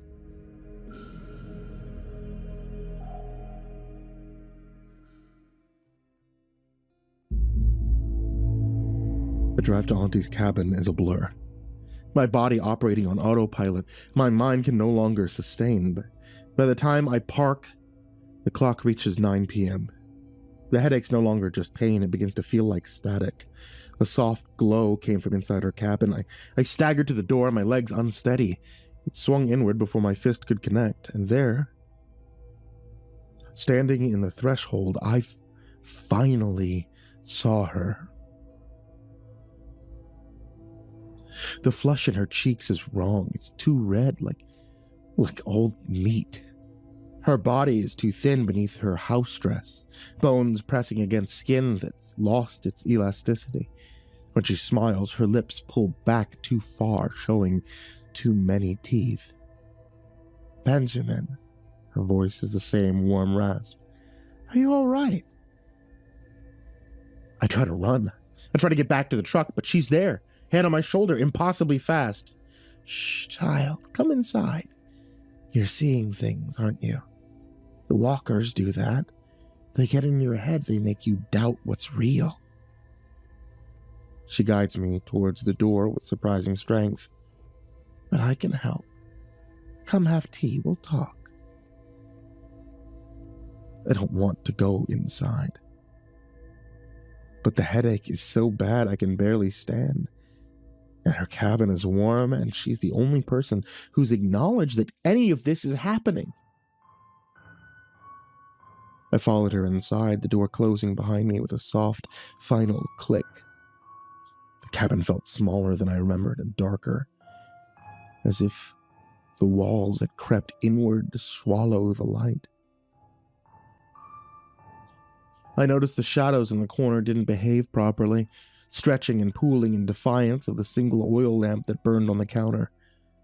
Without a word, Auntie guided me to her kitchen table, her hand on my arm as she directed me into a chair. She moved to the stove to put a kettle on, her motions possessing a fluid, unnerving grace that belonged to someone decades younger. "You're on night 3, she says. Not a question. The middle point, that's when it gets worse.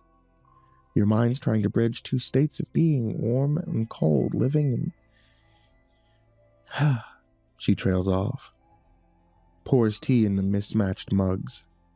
I wrap my hands around the mug. The ceramic is cold, despite the steaming liquid inside. Why is this happening to me?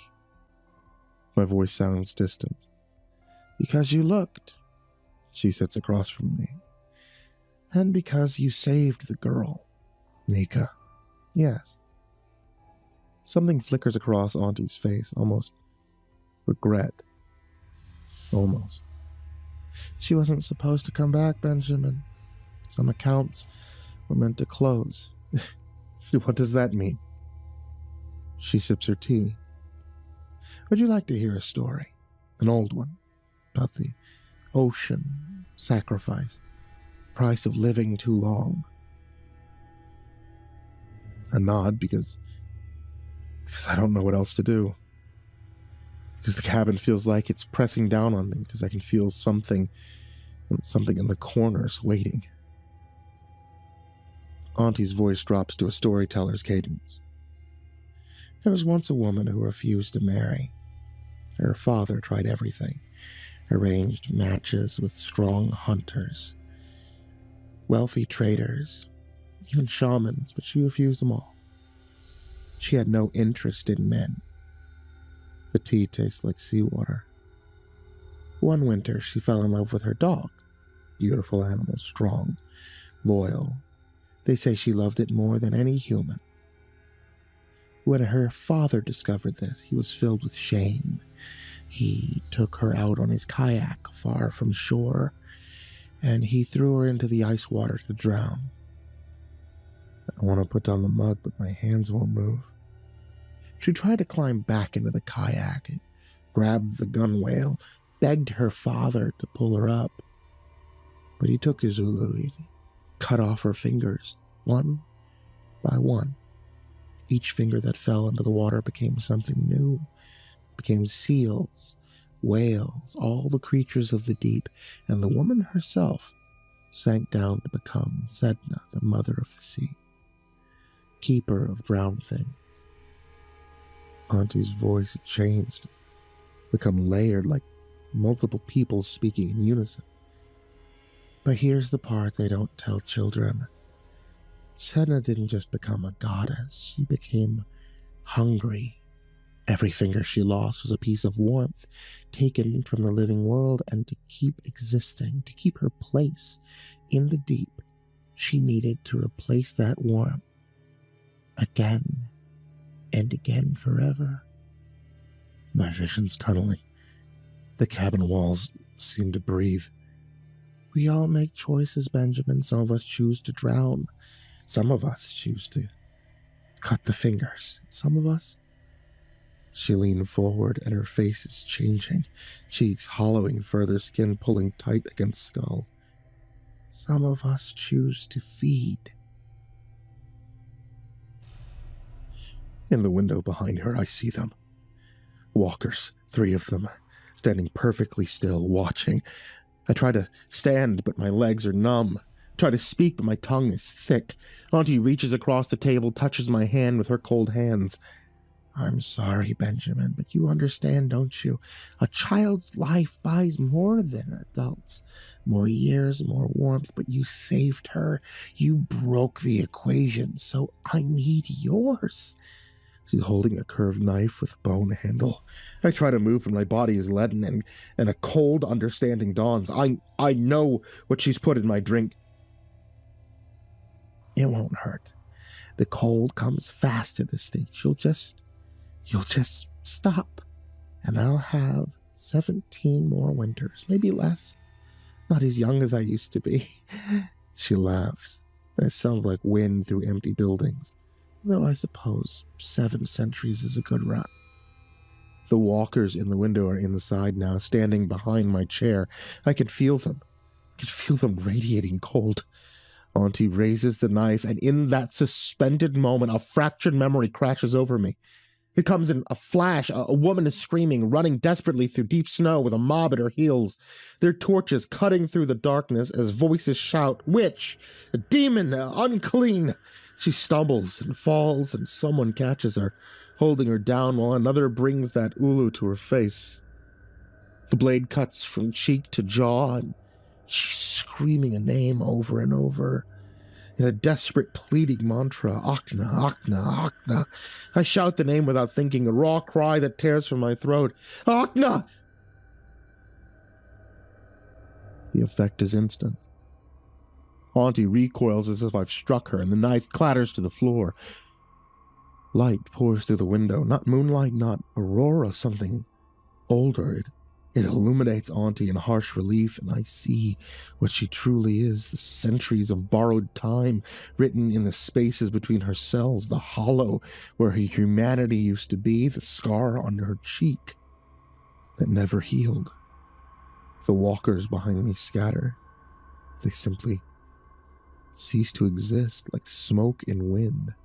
Auntie, Achna, crouches away from the light, making sounds that aren't quite words. It's giving me a chance. I run. I burst out the door and into the suffocating snow, my truck keys already clutched in my hand as if they had materialized there. The engine roared to life on the first try, a miracle or some other form of interference. I don't know, and I don't care. It wasn't until I was a half mile down the road, the tires crunching on the packed snow, that I dared to glance into the rearview mirror. Her cabin sat dark and silent and solitary against the vast white expanse. But in the single window I could see her, a stark silhouette standing perfectly still, watching me flee, waiting. Night 4. The station feels wrong in a way I can't articulate. The fluorescent lights hum at a frequency that makes my teeth ache. Coffee tastes like copper. When I walked in for my shift, Morrison looked up from his desk, smiled, went back to his paperwork without saying a word. Not unusual, except Morrison always asks about the weather, always. For 3 years, every single shift. How's it looking out there, Harper? Today, nothing. Dale's at his desk typing with mechanical precision. His posture's too straight, his movements too measured. I tried to talk to him when I came in, ask him if he wanted to grab lunch later. He looked at me with eyes that didn't quite focus and said, "I don't know you." Then he went back to typing. Headache's constant now. Thick, pulsing pressure behind my eyes that makes the edges of my vision blur. When I blink, I sometimes see after images of things that aren't there. A tall figure standing in the corner, a hand reaching for my shoulder, shape of someone's face, pressed against the window, watching. I've been staring at the same incident report for 20 minutes. The words keep sliding off the page. At 14:37, my phone rang. I didn't recognize the number, but the area code was local. I almost didn't answer. My hand was shaking when I picked it up. "Harper." The voice was tight with fear. "Thomas Ockbeck. I need to talk to you, not at the station. Can you meet me?" "Thomas, what's wrong?" "Not on the phone." His breathing was ragged. "The old fish camp, north of town. The one by Otter Creek, you know it." I did. Abandoned for years, just a few rotting shacks on the ice. "All right, yeah, I'll be there in 20 minutes. "Come alone," he said. And then quieter. "I'm being followed." The line went dead. I grabbed my coat and keys. Auntie was at the dispatch desk when I passed, her fingers moving across the keyboard with that same unnatural fluidity. She looked up as I walked by, her smile too wide, showing too many teeth. "Going somewhere, dear?" "Routine patrol." "In the middle of your shift?" Her head tilted just slightly, same angle the walker had used. "You should rest, Benjamin. You look so tired." "I'm fine." "Are you?" She stood up, moving around the desk towards me. I backed towards the door. "I've been having such a hard time lately. The headaches, the confusion. Sarah told me you've been seeing things." My blood went cold. You talked to Sarah?" "Of course. We're all so worried about you." Her hand reached out, fingers cold even through my sleeve. "Perhaps you should take some time off before something happens." I pulled away and pushed through the door into the brutal cold. Behind me, I heard her laugh. The drive to Otter Creek took 45 minutes. The landscape was flat and featureless, an endless expanse of white broken only by the occasional stunted tree. The sky pressed down like a lid. Kept checking my rearview mirror, but the road behind me was empty. The fish camp appeared like a wound in the snow. 3 shacks, their walls gray and skeletal, leaning into the wind. Thomas's truck was parked at an angle, driver's door still open. I killed my engine and stepped out into the screaming cold. "Thomas!" The wind swallowed my voice. I approached the nearest shack, my hand on my service weapon. A door hung from one hinge, creaking with each gust. Inside, the floor was thick with drifted snow. Overturned chair, rusted kerosene heater. "Thomas!" I called again. "Here!" I spun. He was standing behind me, maybe 15 feet away. His face was haggard, eyes sunken, red-rimmed. He looked like he hadn't slept in days. "You all right?" He shook his head. "It's been following me for 3 days. Tall, thin, like a shadow standing up. I see it in my rearview mirror at the edge of my property. Sometimes I hear it walking on my roof at night. Thomas, I need you to tell me the truth." His voice cracked. "Is this because of my daughter?" Relief flooded through me, so intense I almost staggered. Yes, Nika. You remember her." His face went blank. "Who?" "Nika, your daughter. 8 years old. I found her 4 nights ago. I saved her life." "I don't have a daughter." The words were flat, automatic. "I have a son, Tobias. He's 6. No, you came to the station. You brought me fish. You said..." "I've never been to the station." He took a step back. "I don't know what you're talking about." "Thomas, please." I pulled up my phone, scrolling through photos. I had to have something, some proof, but when I got to the night of the rescue, there was nothing. Just a gap in the timeline, photos from 2:45, then nothing until 4:23. "You called me," I said desperately. 20 minutes ago. You said you were being followed." "I called you because it's getting worse." His voice dropped to a whisper. "The shadow, it's getting closer. Last night it stood in my bedroom window. I could see its outline against the glass, and Benjamin..." He looked at me with naked terror.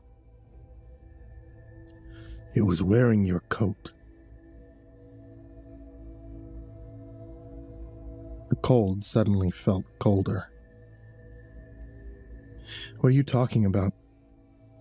"Your SAR coat. I could see the patch, your name, Harper B. But the letters were backwards." He was shaking now. "What did you do? What did you bring back with you?" "I saved a little girl," I said, my voice low and steady. "Your daughter." "I don't have a daughter." The scream tore from him as he fumbled for his car door handle, his eyes wide with pure terror. "I've never had a daughter. Get away from me." He pushed my hand away. He got into the car and shut the door. The engine started. He drove off down the street. The taillights shrank in the dark, and then were gone. I took a step forward, plea on my lips, but a hand fell on my shoulder, its grip firm and final. I turned. Dale was standing there, smiling, that same warm, vacant smile I'd seen on my family, on Morrison, on everyone. "Hi, Ben." His voice was too loud, too cheerful. "What are you doing all the way out here?" "Dale?" My heart was hammering. How did you... When did you... "I was checking the nets. Caught some nice car today." He gestured towards the third shack. "Want to see?" His shadow was wrong. The sun was low. casting long shadows across the snow. Mine stretched out beside me. A normal human silhouette. But Dale's was too tall. Too thin, stretching back towards the shack in a shape that didn't match his body. "Dale," I said slowly, "I think you should step back." "Why?" That same bright smile. "I'm just here to help." "You don't fish, Dale. You're vegetarian. Told me 1,000 times. The smile didn't falter. "Of course I fish. I've been fishing here for years." "No," I said. "You haven't." For a moment, nothing moved. The wind died, even the creaking of the shack fell silent. Dale stood perfectly still, that same smile frozen on his face like a photograph. Then his head tilted. Slowly, mechanically, the exact angle the walker had used. "You should go home, Benjamin," he said. The voice was still Dale's, but layered underneath was something else, something that sounded like wind through empty buildings. "Your family misses you." "That's not my family." "Isn't it?"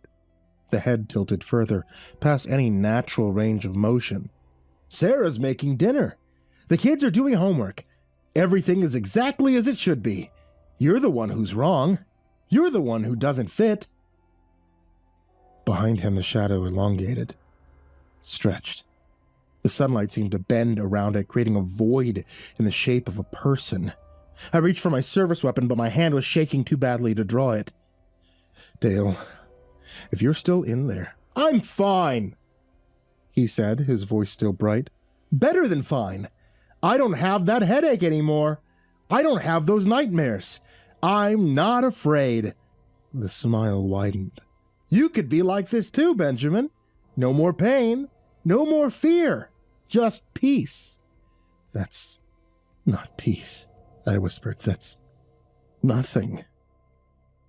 The thing wearing Dale's face took a step closer.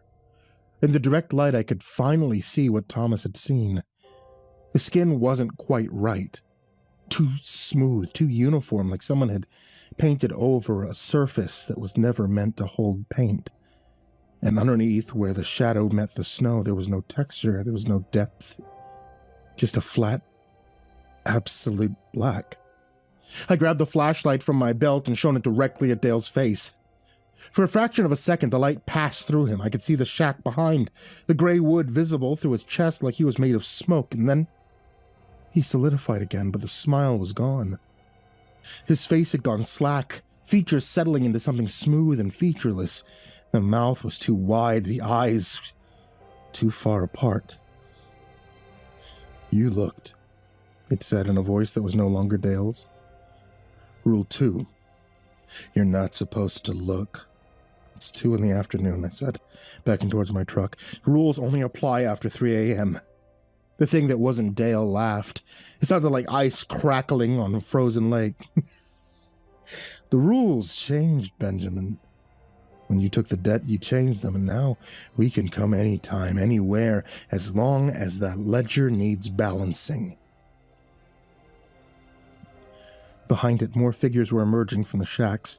Tall, impossibly thin, their shapes, cutting sharp silhouettes against the white expanse, but these weren't shadows. These were people. The man from the third shack, a woman in a parka, an elder with a walking stick. All of them smiling with the same vacant expression, all of them moving with that same fluid, unnatural grace.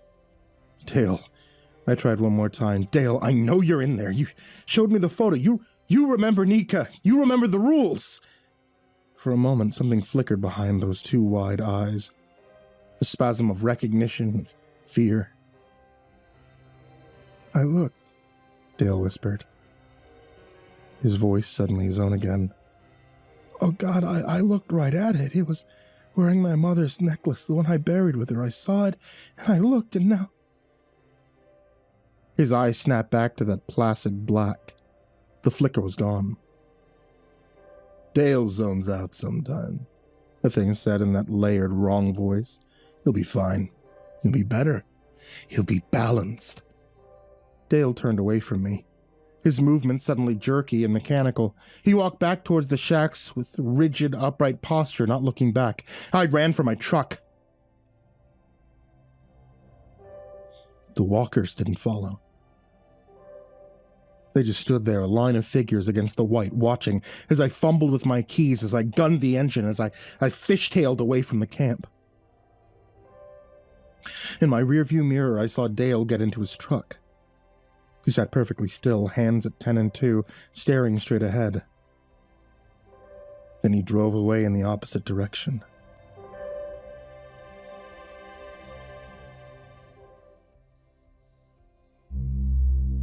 I made it back to town at 16:30.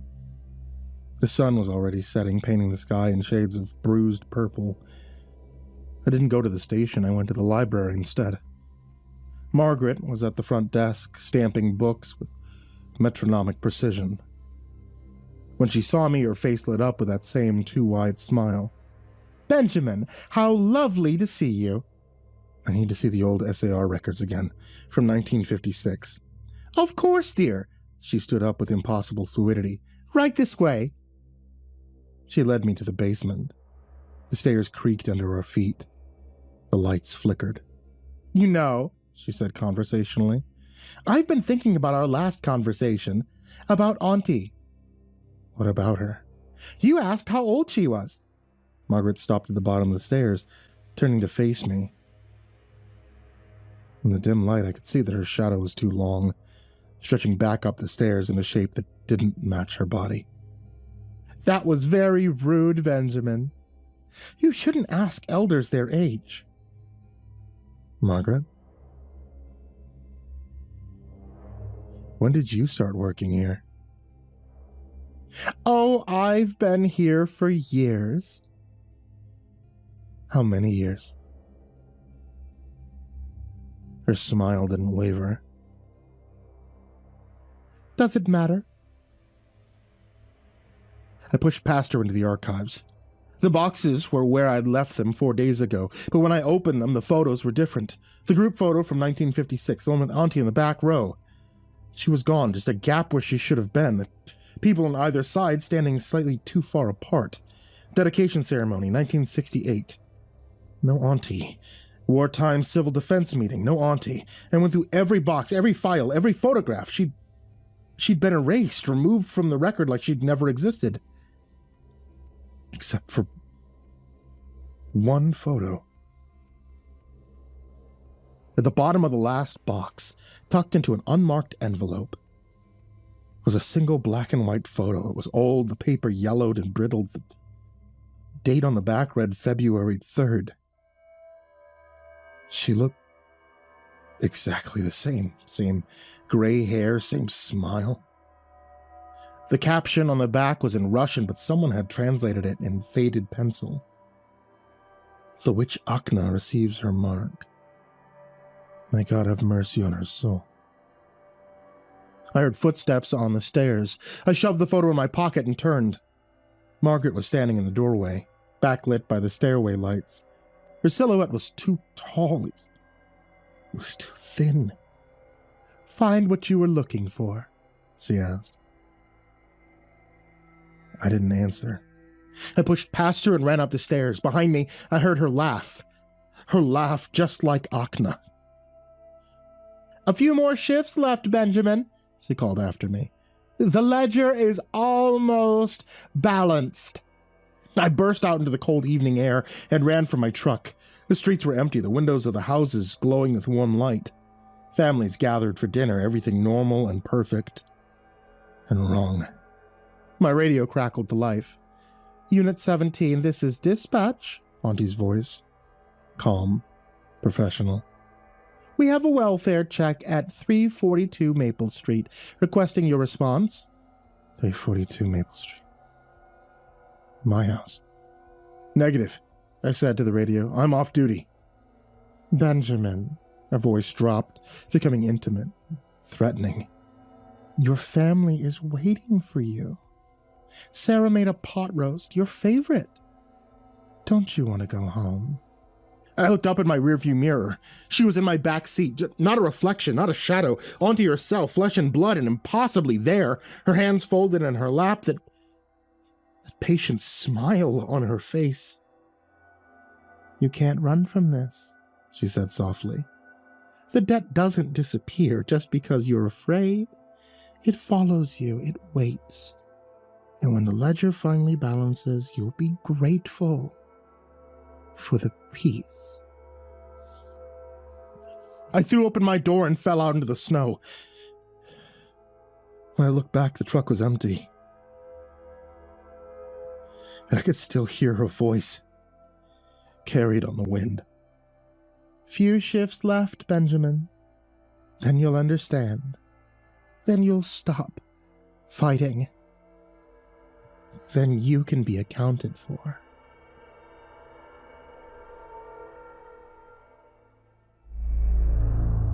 The descent started on night 5, but I didn't recognize it as descent. I thought I was investigating. I thought I was solving the problem. That I was actually doing was dissolving.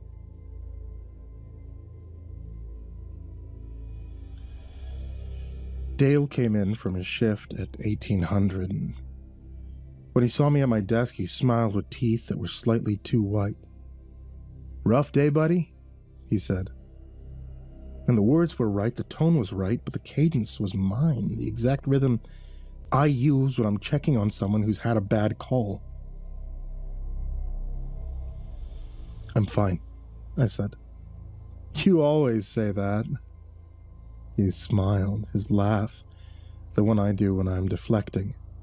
Even when you're not. Even when you're sitting there thinking about how everything's falling apart and you can't tell anyone because they'll think you're crazy. I stared at him. I never said that out loud. Didn't you? He tilted his head. The angle was perfect. The angle I use when I'm assessing someone's mental state. Maybe you did, and you just don't remember. You've been having those blank spots, haven't you? My headache pulsed behind my eyes. Sharp spike of pressure. What blank spots? Dale pulled out his phone, tapped the screen a few times, turned it towards me. Security footage. Black and white, timestamp 3:07, 2 nights ago. I was standing in the hallway outside the operations room. My eyes were closed, my lips were moving, forming words I couldn't hear through the silent footage. My hands were at my sides, fingers twitching in sequence. Counting. You stood there for 4 minutes, Dale said softly. Then you walked back to your desk and kept working like nothing happened. Morrison asked if you were okay. He said you'd just been checking the thermostat. I don't remember that. I know. He put the phone away. His smile was gentle, concerned, perfectly calibrated to my own expressions of empathy. It's okay, Ben. We all have blank spots now. It's easier once you stop fighting it. Morrison appeared in the doorway, coffee cup in his hand, that same too-wide smile. Everything okay in here? Ben's having a hard time, Dale said. We're all worried about him. Morrison's voice was warm, fatherly, using the exact inflection I'd heard him use with rookie officers who were struggling. Maybe you should take some time off before something happens. I stood up so fast my chair hit the wall. I'm going on patrol. At night? Morrison's eyebrows raised. That's not safe, Ben. You know the rules. It's 8 o'clock. I have 7 hours before the rules matter. I grabbed my coat and I walked out. Neither of them tried to stop me. They just watched me leave with those patient, knowing smiles.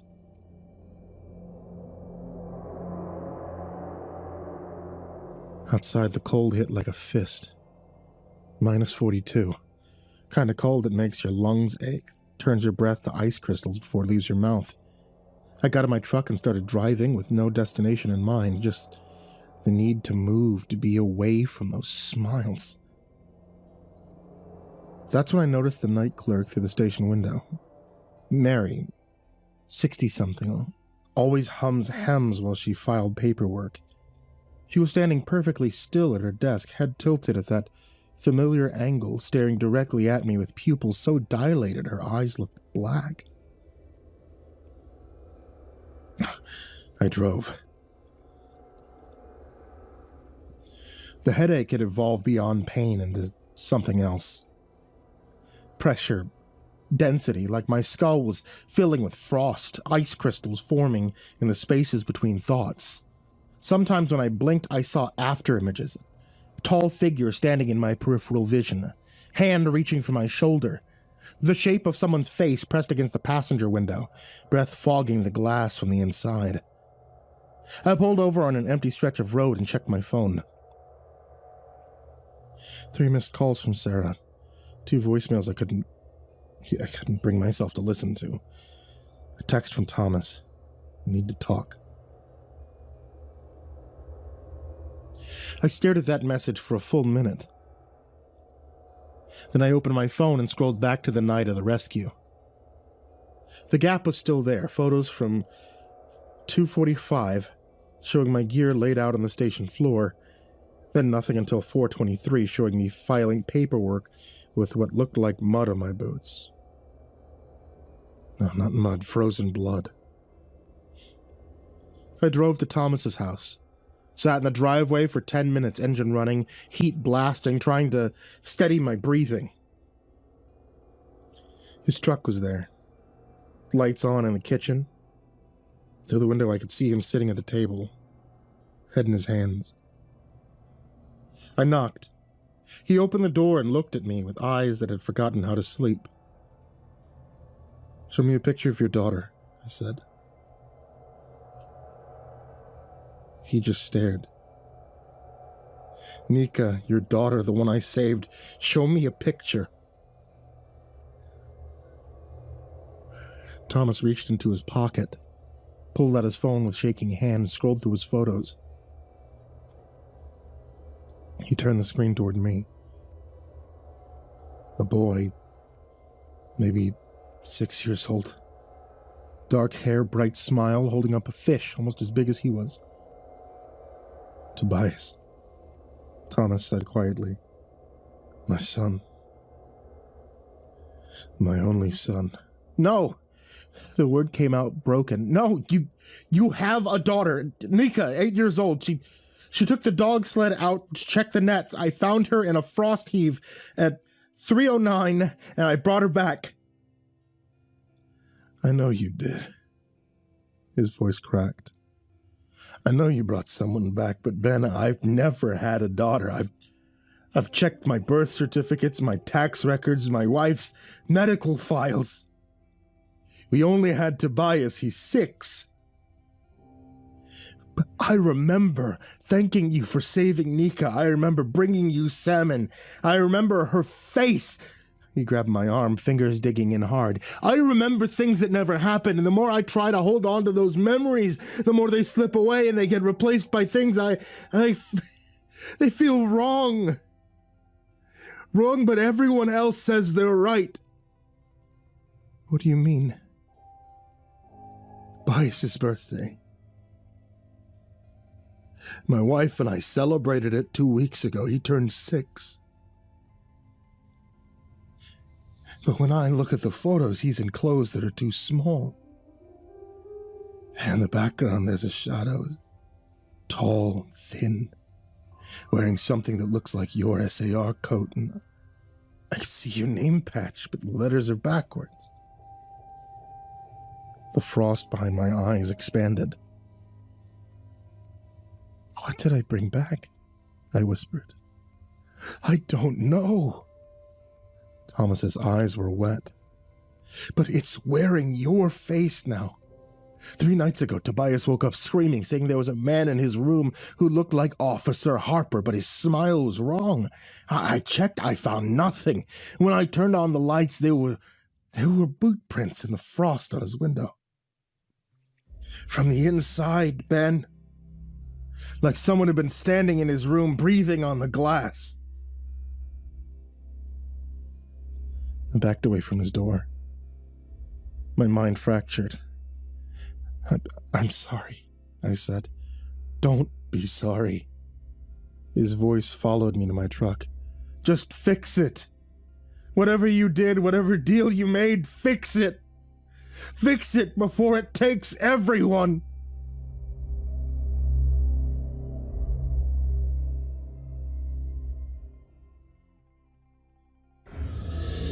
I drove back to the station. I parked. I couldn't make myself go inside. The building looked wrong. The windows were glowing, but the light was too steady. It was too perfect. There was no flicker. There was no shadow, just flat, even illumination that made my eyes hurt. Dale was visible through the operations room window. He was typing on his computer, that same mechanical precision, his posture too straight, his movements too measured. Every 30 seconds he stopped, he tilted his head, and he resumed typing like a metronome, like clockwork. I couldn't go in there, not yet. I drove to the library instead. Margaret was at her desk, even though it was nearly midnight. She looked up when I entered. Her smile was immediate. Wide and wrong. Benjamin, working late. I need to see the archives again, old records, everything you have from before 1960. Of course. She stood with that fluid grace that belongs to someone decades younger. Right this way. She led me down the stairs. The air grew colder with each step, my breath fogging in the dim light. The basement smelled like old paper. And something else. Something organic and rotting. Here we are. Margaret gestured to the shelves. Take your time. I'll be upstairs if you need anything. She left me alone with the boxes.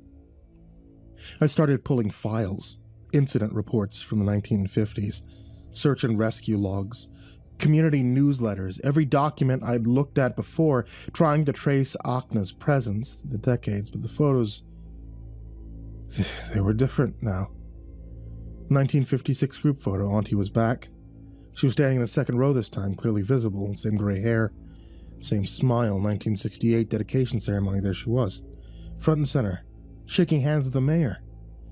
The wartime civil defense meeting, she was at the podium speaking to the assembled crowd.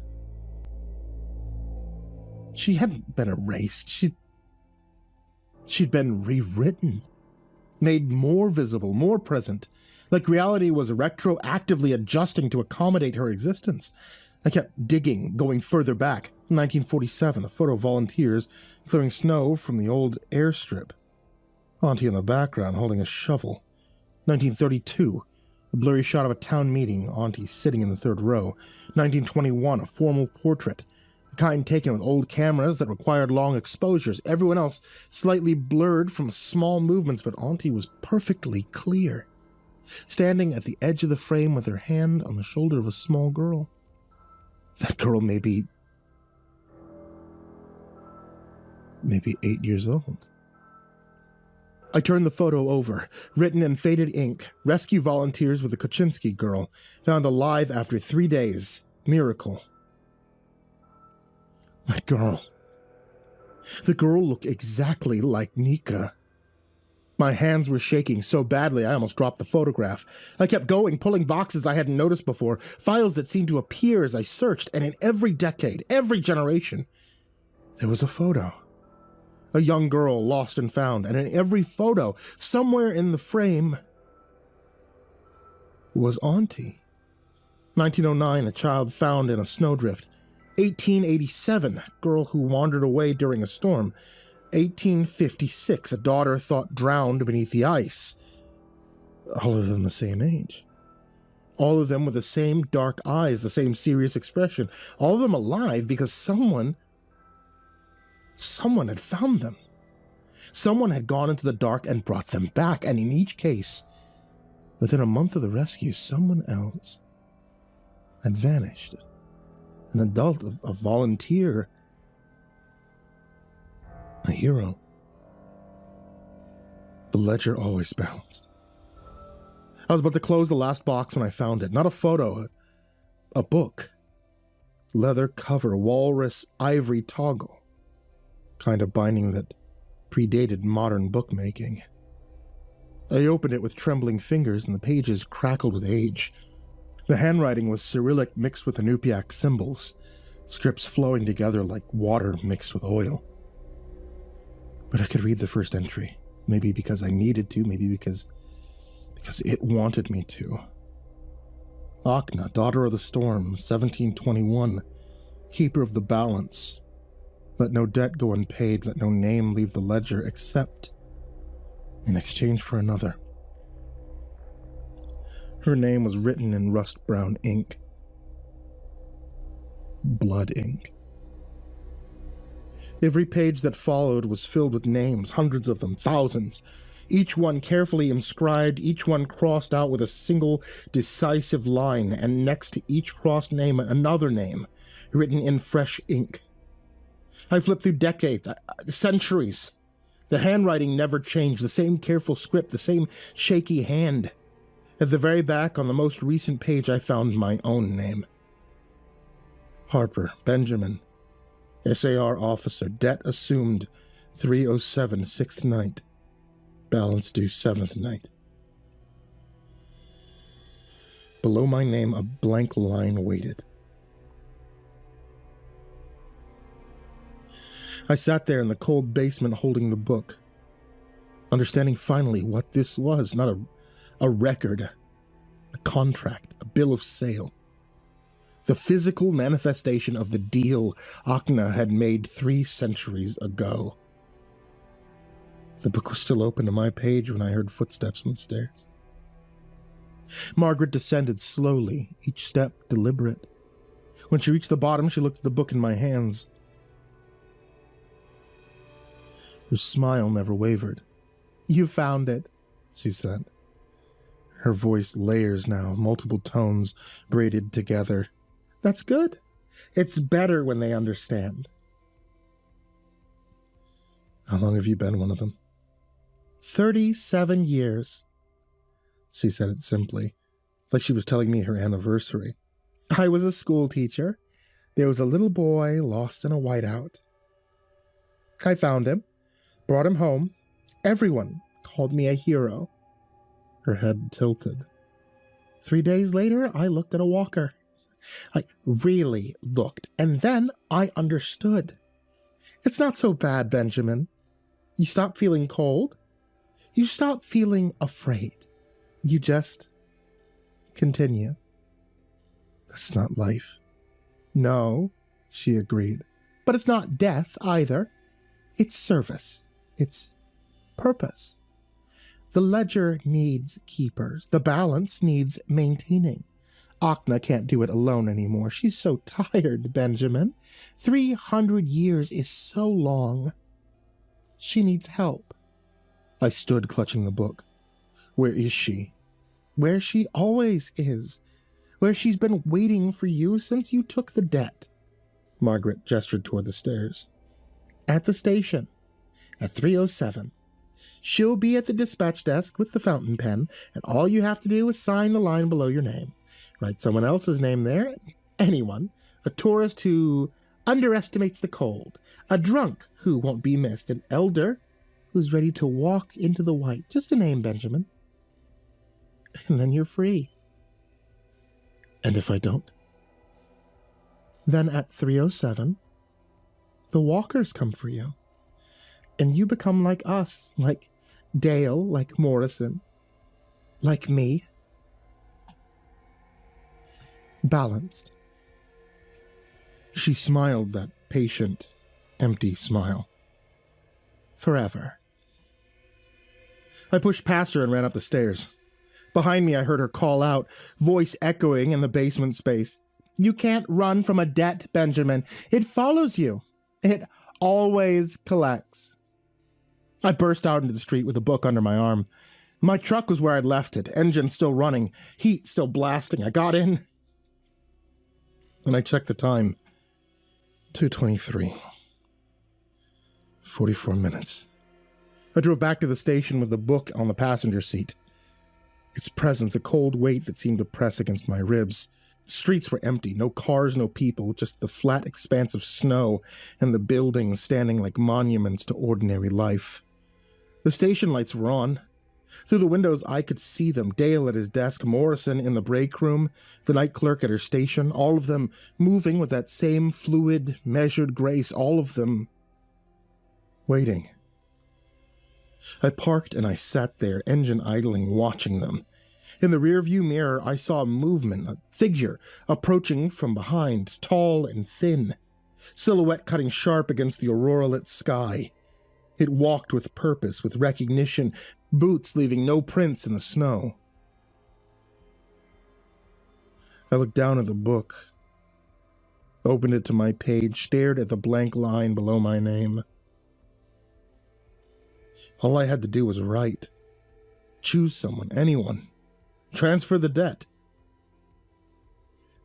My pen was in my pocket. I pulled it out and I uncapped it. The figure was closer now. I could see it in the side mirror. It was wearing my SAR coat, my name patch visible, letters backwards, mirror flipped, its face a smudge, a photograph left in water too long, but I could see the outline of my features trying to form in that blank space. It was learning how to be me. I looked back at the blank line, then I closed the book. I got out of my truck.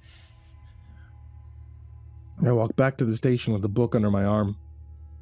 The cold hit hard, but I barely felt it. The headache had crystallized into something beyond pain, a solid pressure that made my vision sharp and strange. The doors opened automatically. The heat inside felt too dry, too still. Dale looked up from his desk. Morrison appeared in the break room doorway. The night clerk stood from her chair. They all turned towards me in perfect synchronization, heads tilting at that familiar angle. "Benjamin," Morrison's warm voice. "We're so glad you came back. Are you ready?" I walked past them without responding, heading for the operations room. Auntie was waiting at the dispatch desk, just as Margaret had said that she would be. The ledger lay open before her. My page visible, the blank line, waiting. In her hand was a fountain pen, its barrel made from something that looked like carved bone, yellowed with age. She looked up as I entered, and for a moment I saw her as she truly was. Not the kindly elder everyone believed in, not the warm presence who'd worked dispatch for generations. I saw the hollowness. Centuries of borrowed time, the scar on her cheek that had never healed. Frost in her eyes that had replaced whatever humanity she'd once possessed. "Benjamin," her voice was soft, almost gentle. "You brought the book. Good boy. It's almost time. Are you ready to choose?" I set the book on the desk between us. Opened it to my page. "I want to understand something first," I said. "How did it start? How did you become this?" She was quiet for a long moment. Outside, the aurora flickered, casting green light through the windows. "They called me a witch," she said finally. 1721. I was a healer. I knew plants. I knew which roots stopped fever, which moss slowed bleeding. That was enough to make them afraid. When the sickness came that winter and I couldn't stop it, they decided that I was the cause. She touched her cheek, tracing the old scar. They cut me, marked me, dragged me onto the ice, and they left me to freeze. But she didn't freeze. No. Her eyes were distant. seeing 300 years into the past. Oh, I was angry. So angry. I wanted to live. I wanted them to suffer, so I cut my own fingers, all 10 of them, and I fed them to the dark, and the dark answered. It said, "You want to live? Then keep the books. Tundra takes people, always has. Someone has to maintain the balance. Someone has to make sure the debts are paid. Do this, and you will never die." So you became a monster. I became a keeper. Her voice hardened. For 300 years, I've maintained the balance. Every life saved means a life owed. The ledger must be full. The dark demands it. And yes, I've made the choices. I've written the names. I've watched them go into the white. She leaned forward. But I've also saved thousands, Benjamin. Thousands of children who lived because I made sure someone else paid their debt. That has to count for something. It doesn't. My voice was steady. You became what hurt you. You've done to others exactly what those villagers did to you for 300 years.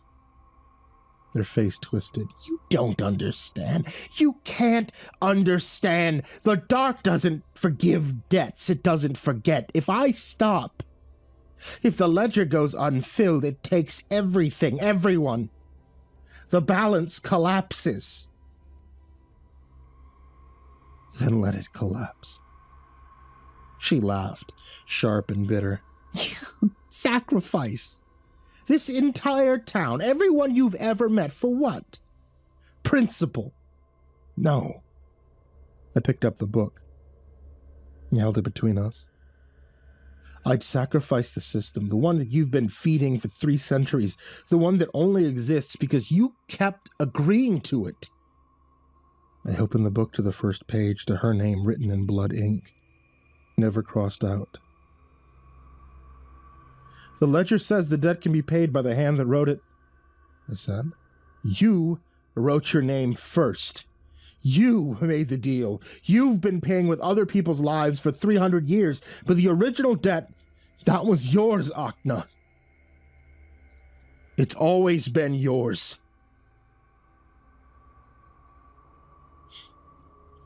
She went very still. Outside, the aurora intensified, sheets of green and violet swirling overhead. The station lights flickered, the radio hissed static. What are you saying? Her voice had gone flat. I'm saying we end it. Both of us. Your name goes back into the ledger as the debt. My name stays as the keeper. We close the book together. No more transfers. No more children saved in adult sacrifice. Just the 2 names that started this. Yours and mine. You die. I'm already dying. I can feel it, the frost in my head, the blank spots, the thing wearing my face. At 3:07, I either become a monster like you, or I get taken by the walkers. Those are the only options left. I placed my hand on the book, palm flat against her name. Unless we change the rules, the dark won't allow it. Then let's find out. I reached across the desk and took the fountain pen from her hand. She didn't resist.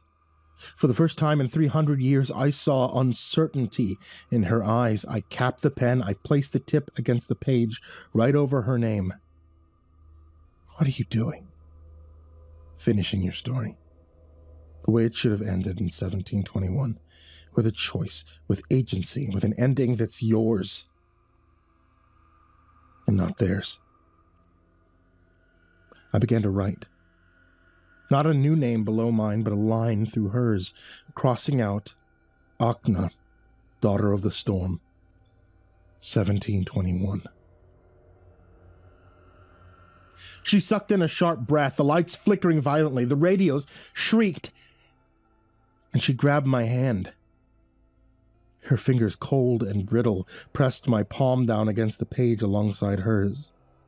If you're going to finish my story, then do it right. Tell them I was human once. Tell them I was afraid. Tell them I wanted to be found, not forgiven. Outside, the walkers appeared. Dozens of them, hundreds, filling the space around the station, tall, impossibly thin, dark silhouettes against the aurora light. They pressed against the windows, faces forming in that smudged blankness.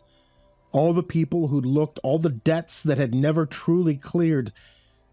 They kept writing, the ink flowing across the page, not a crossing out anymore, a transformation. I wrote her story in the margins, around her name, every year, every choice, every moment of fear and rage and loneliness. I see you, I whispered. I remember you. You were Akna, you were human, you were hurt, and you survived the only way that you knew how. A sound like breaking glass filled the station. The book began to glow, pale light seeping between the pages. The names written there, all those centuries of transfers and debts and balances, began to lift off the paper, ink swirling into the air like smoke, like snow, like all the stories that had never been allowed to end. The radio clicked.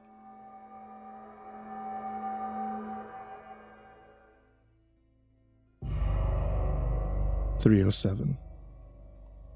The walkers moved as one. Not toward me, toward her. They flowed through the walls like smoke, like memory converging on the dispatch desk, shadow hands reaching out, dozens of them, hundreds, all the people she'd named over 3 centuries, all the debts that had been transferred and never truly paid. She didn't scream, she didn't fight. She just looked at me with eyes that had finally remembered how to be afraid, how to be relieved. Thank you for remembering me as human.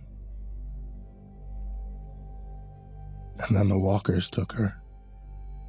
Not violently, gently, like they were helping an elder to her feet, guiding her towards a door that had been waiting 300 years to open. The light from the book intensified, becoming painful, white, and absolute. I felt the frost on my head crack, shatter, the pressure releasing all at once, leaving behind a clarity so sharp that it hurt.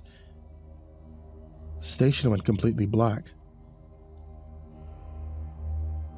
I don't know how long I sat there in that darkness. Could have been seconds. It could have been hours. Time felt negotiable, plastic, like it was resetting itself to account for something that had been bent wrong for too long. When the lights came back on, the book was blank. Every page, every name. 300 years of entries gone, just empty vellum, yellow with age, waiting to be filled with something new, something that didn't require a sacrifice. The fountain pen lay on the desk, snapped cleanly in half. I picked up the pieces and put them in my pocket. And then I heard snoring.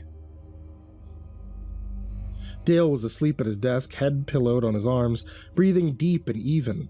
Real sleep, human sleep. I walked over and shook his shoulder gently.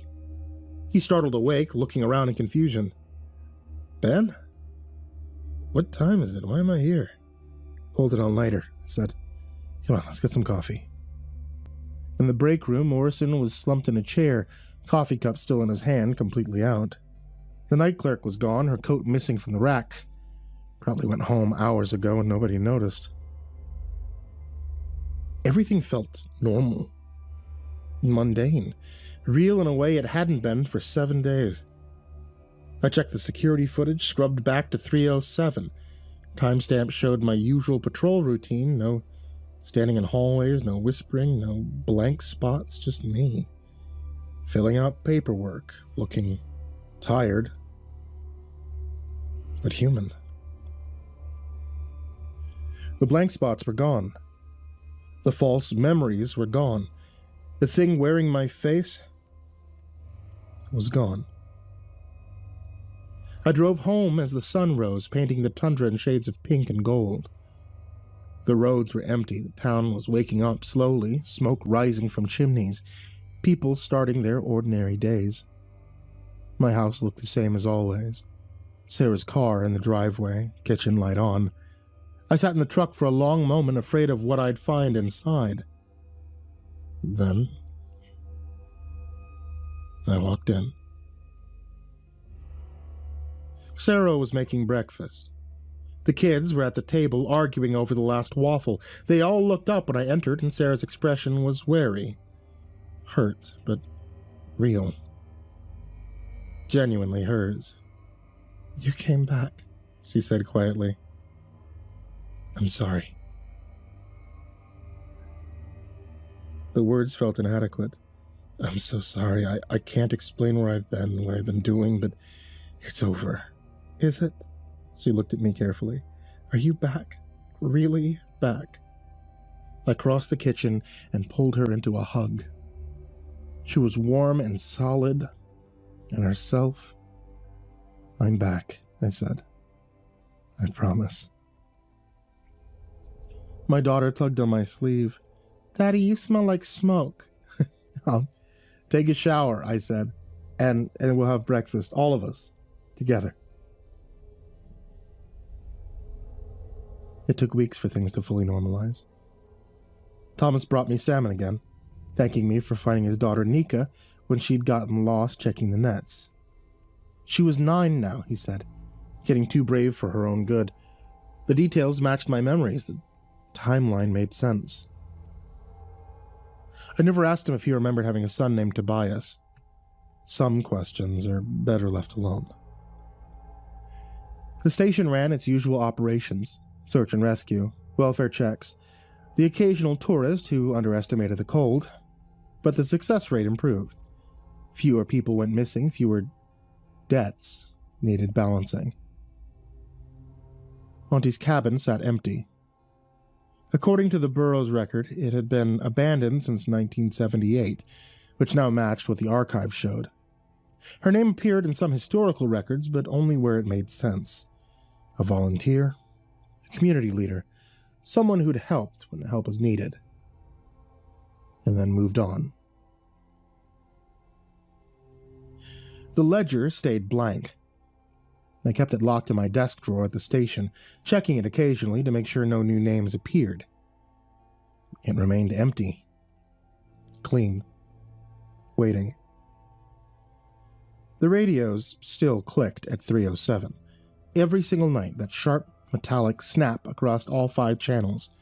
I checked the logs. It went back for as far as our records existed. Not 11 years, not 100, just a feature of the equipment, probably. Atmospheric pressure, electromagnetic phenomena. The aurora does strange things to signals. That's what I told myself. But sometimes on clear nights when I'm on patrol, I see a figure in the distance. Tall, thin, and dark against the snow. It doesn't move towards me, it doesn't threaten, it just stands there at the edge of visibility, at the place where the tundra meets the sky. And once, just once, I thought I saw it raise one hand. It could have been a wave, it could have been a farewell. It could have been the wind playing tricks with shadows and light. I didn't look directly at it, I didn't acknowledge it, didn't call out. I just kept driving. The ledger stays blank. Debt's paid, but the tundra still keeps its secrets, and I've become one of them. Every night at 3:07, when the radios click, I stop what I'm doing and I listen, just to make sure the silence that follows is truly empty. So far it has been. But I keep checking. I'll always keep checking, because that's what keepers do. We watch. We listen. We remember. And we make sure the dark stays empty of names.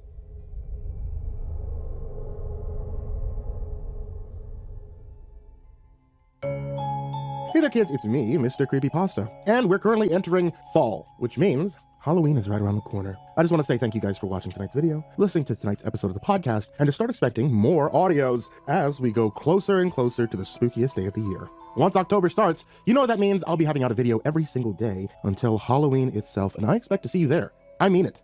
I expect to see you there for every video, for every podcast episode, and I expect to see you like, comment, and subscribe, and all that jazz bell, what do you do on podcasts? Follow on Spotify? Yeah, that, for the month of October, and especially so you don't miss the 13-day countdown. Also, I want to give a huge thank you to everybody on this list of Patreons. Some of these amazing folks are Diana Kraus, Acid System, Blake Rattler, Brandon Mendoza, Brenna Crow, Kaltuna, Chicago Hitman, Corey Kenshin, Crusader Chocobo, Dakota Best, Daniel Polson, Dante Kincaid, Enchanted Buns, Estebean, Hades Nephew, Himbo Jerry, Our Minute Seconds Time, Ingegerd Solstrom, Jay Kearns, Jadis Pet, McMog, Mr. Marcus Blitz, Psychomel, Plant Piz, Red Shadow Cat, Remember the Sun, Salty Surprise, Samara Lynn, Seclude, Simba's Bloody Mojo, Sky Harbor, Smiley the Psychotic, Sully Man, Tully Sue, Team Leo 76, The Demented Voice in Your Head, The Chavez Brothers, The Ginger Bros, Tommy Walters, Viceroy Scorn, William Wellington, Your Bro Keegan, Zabub, and Shadow Gardens. A huge thank you to you guys, everybody who shows up in the description down below, and as always, folks, sweet dreams.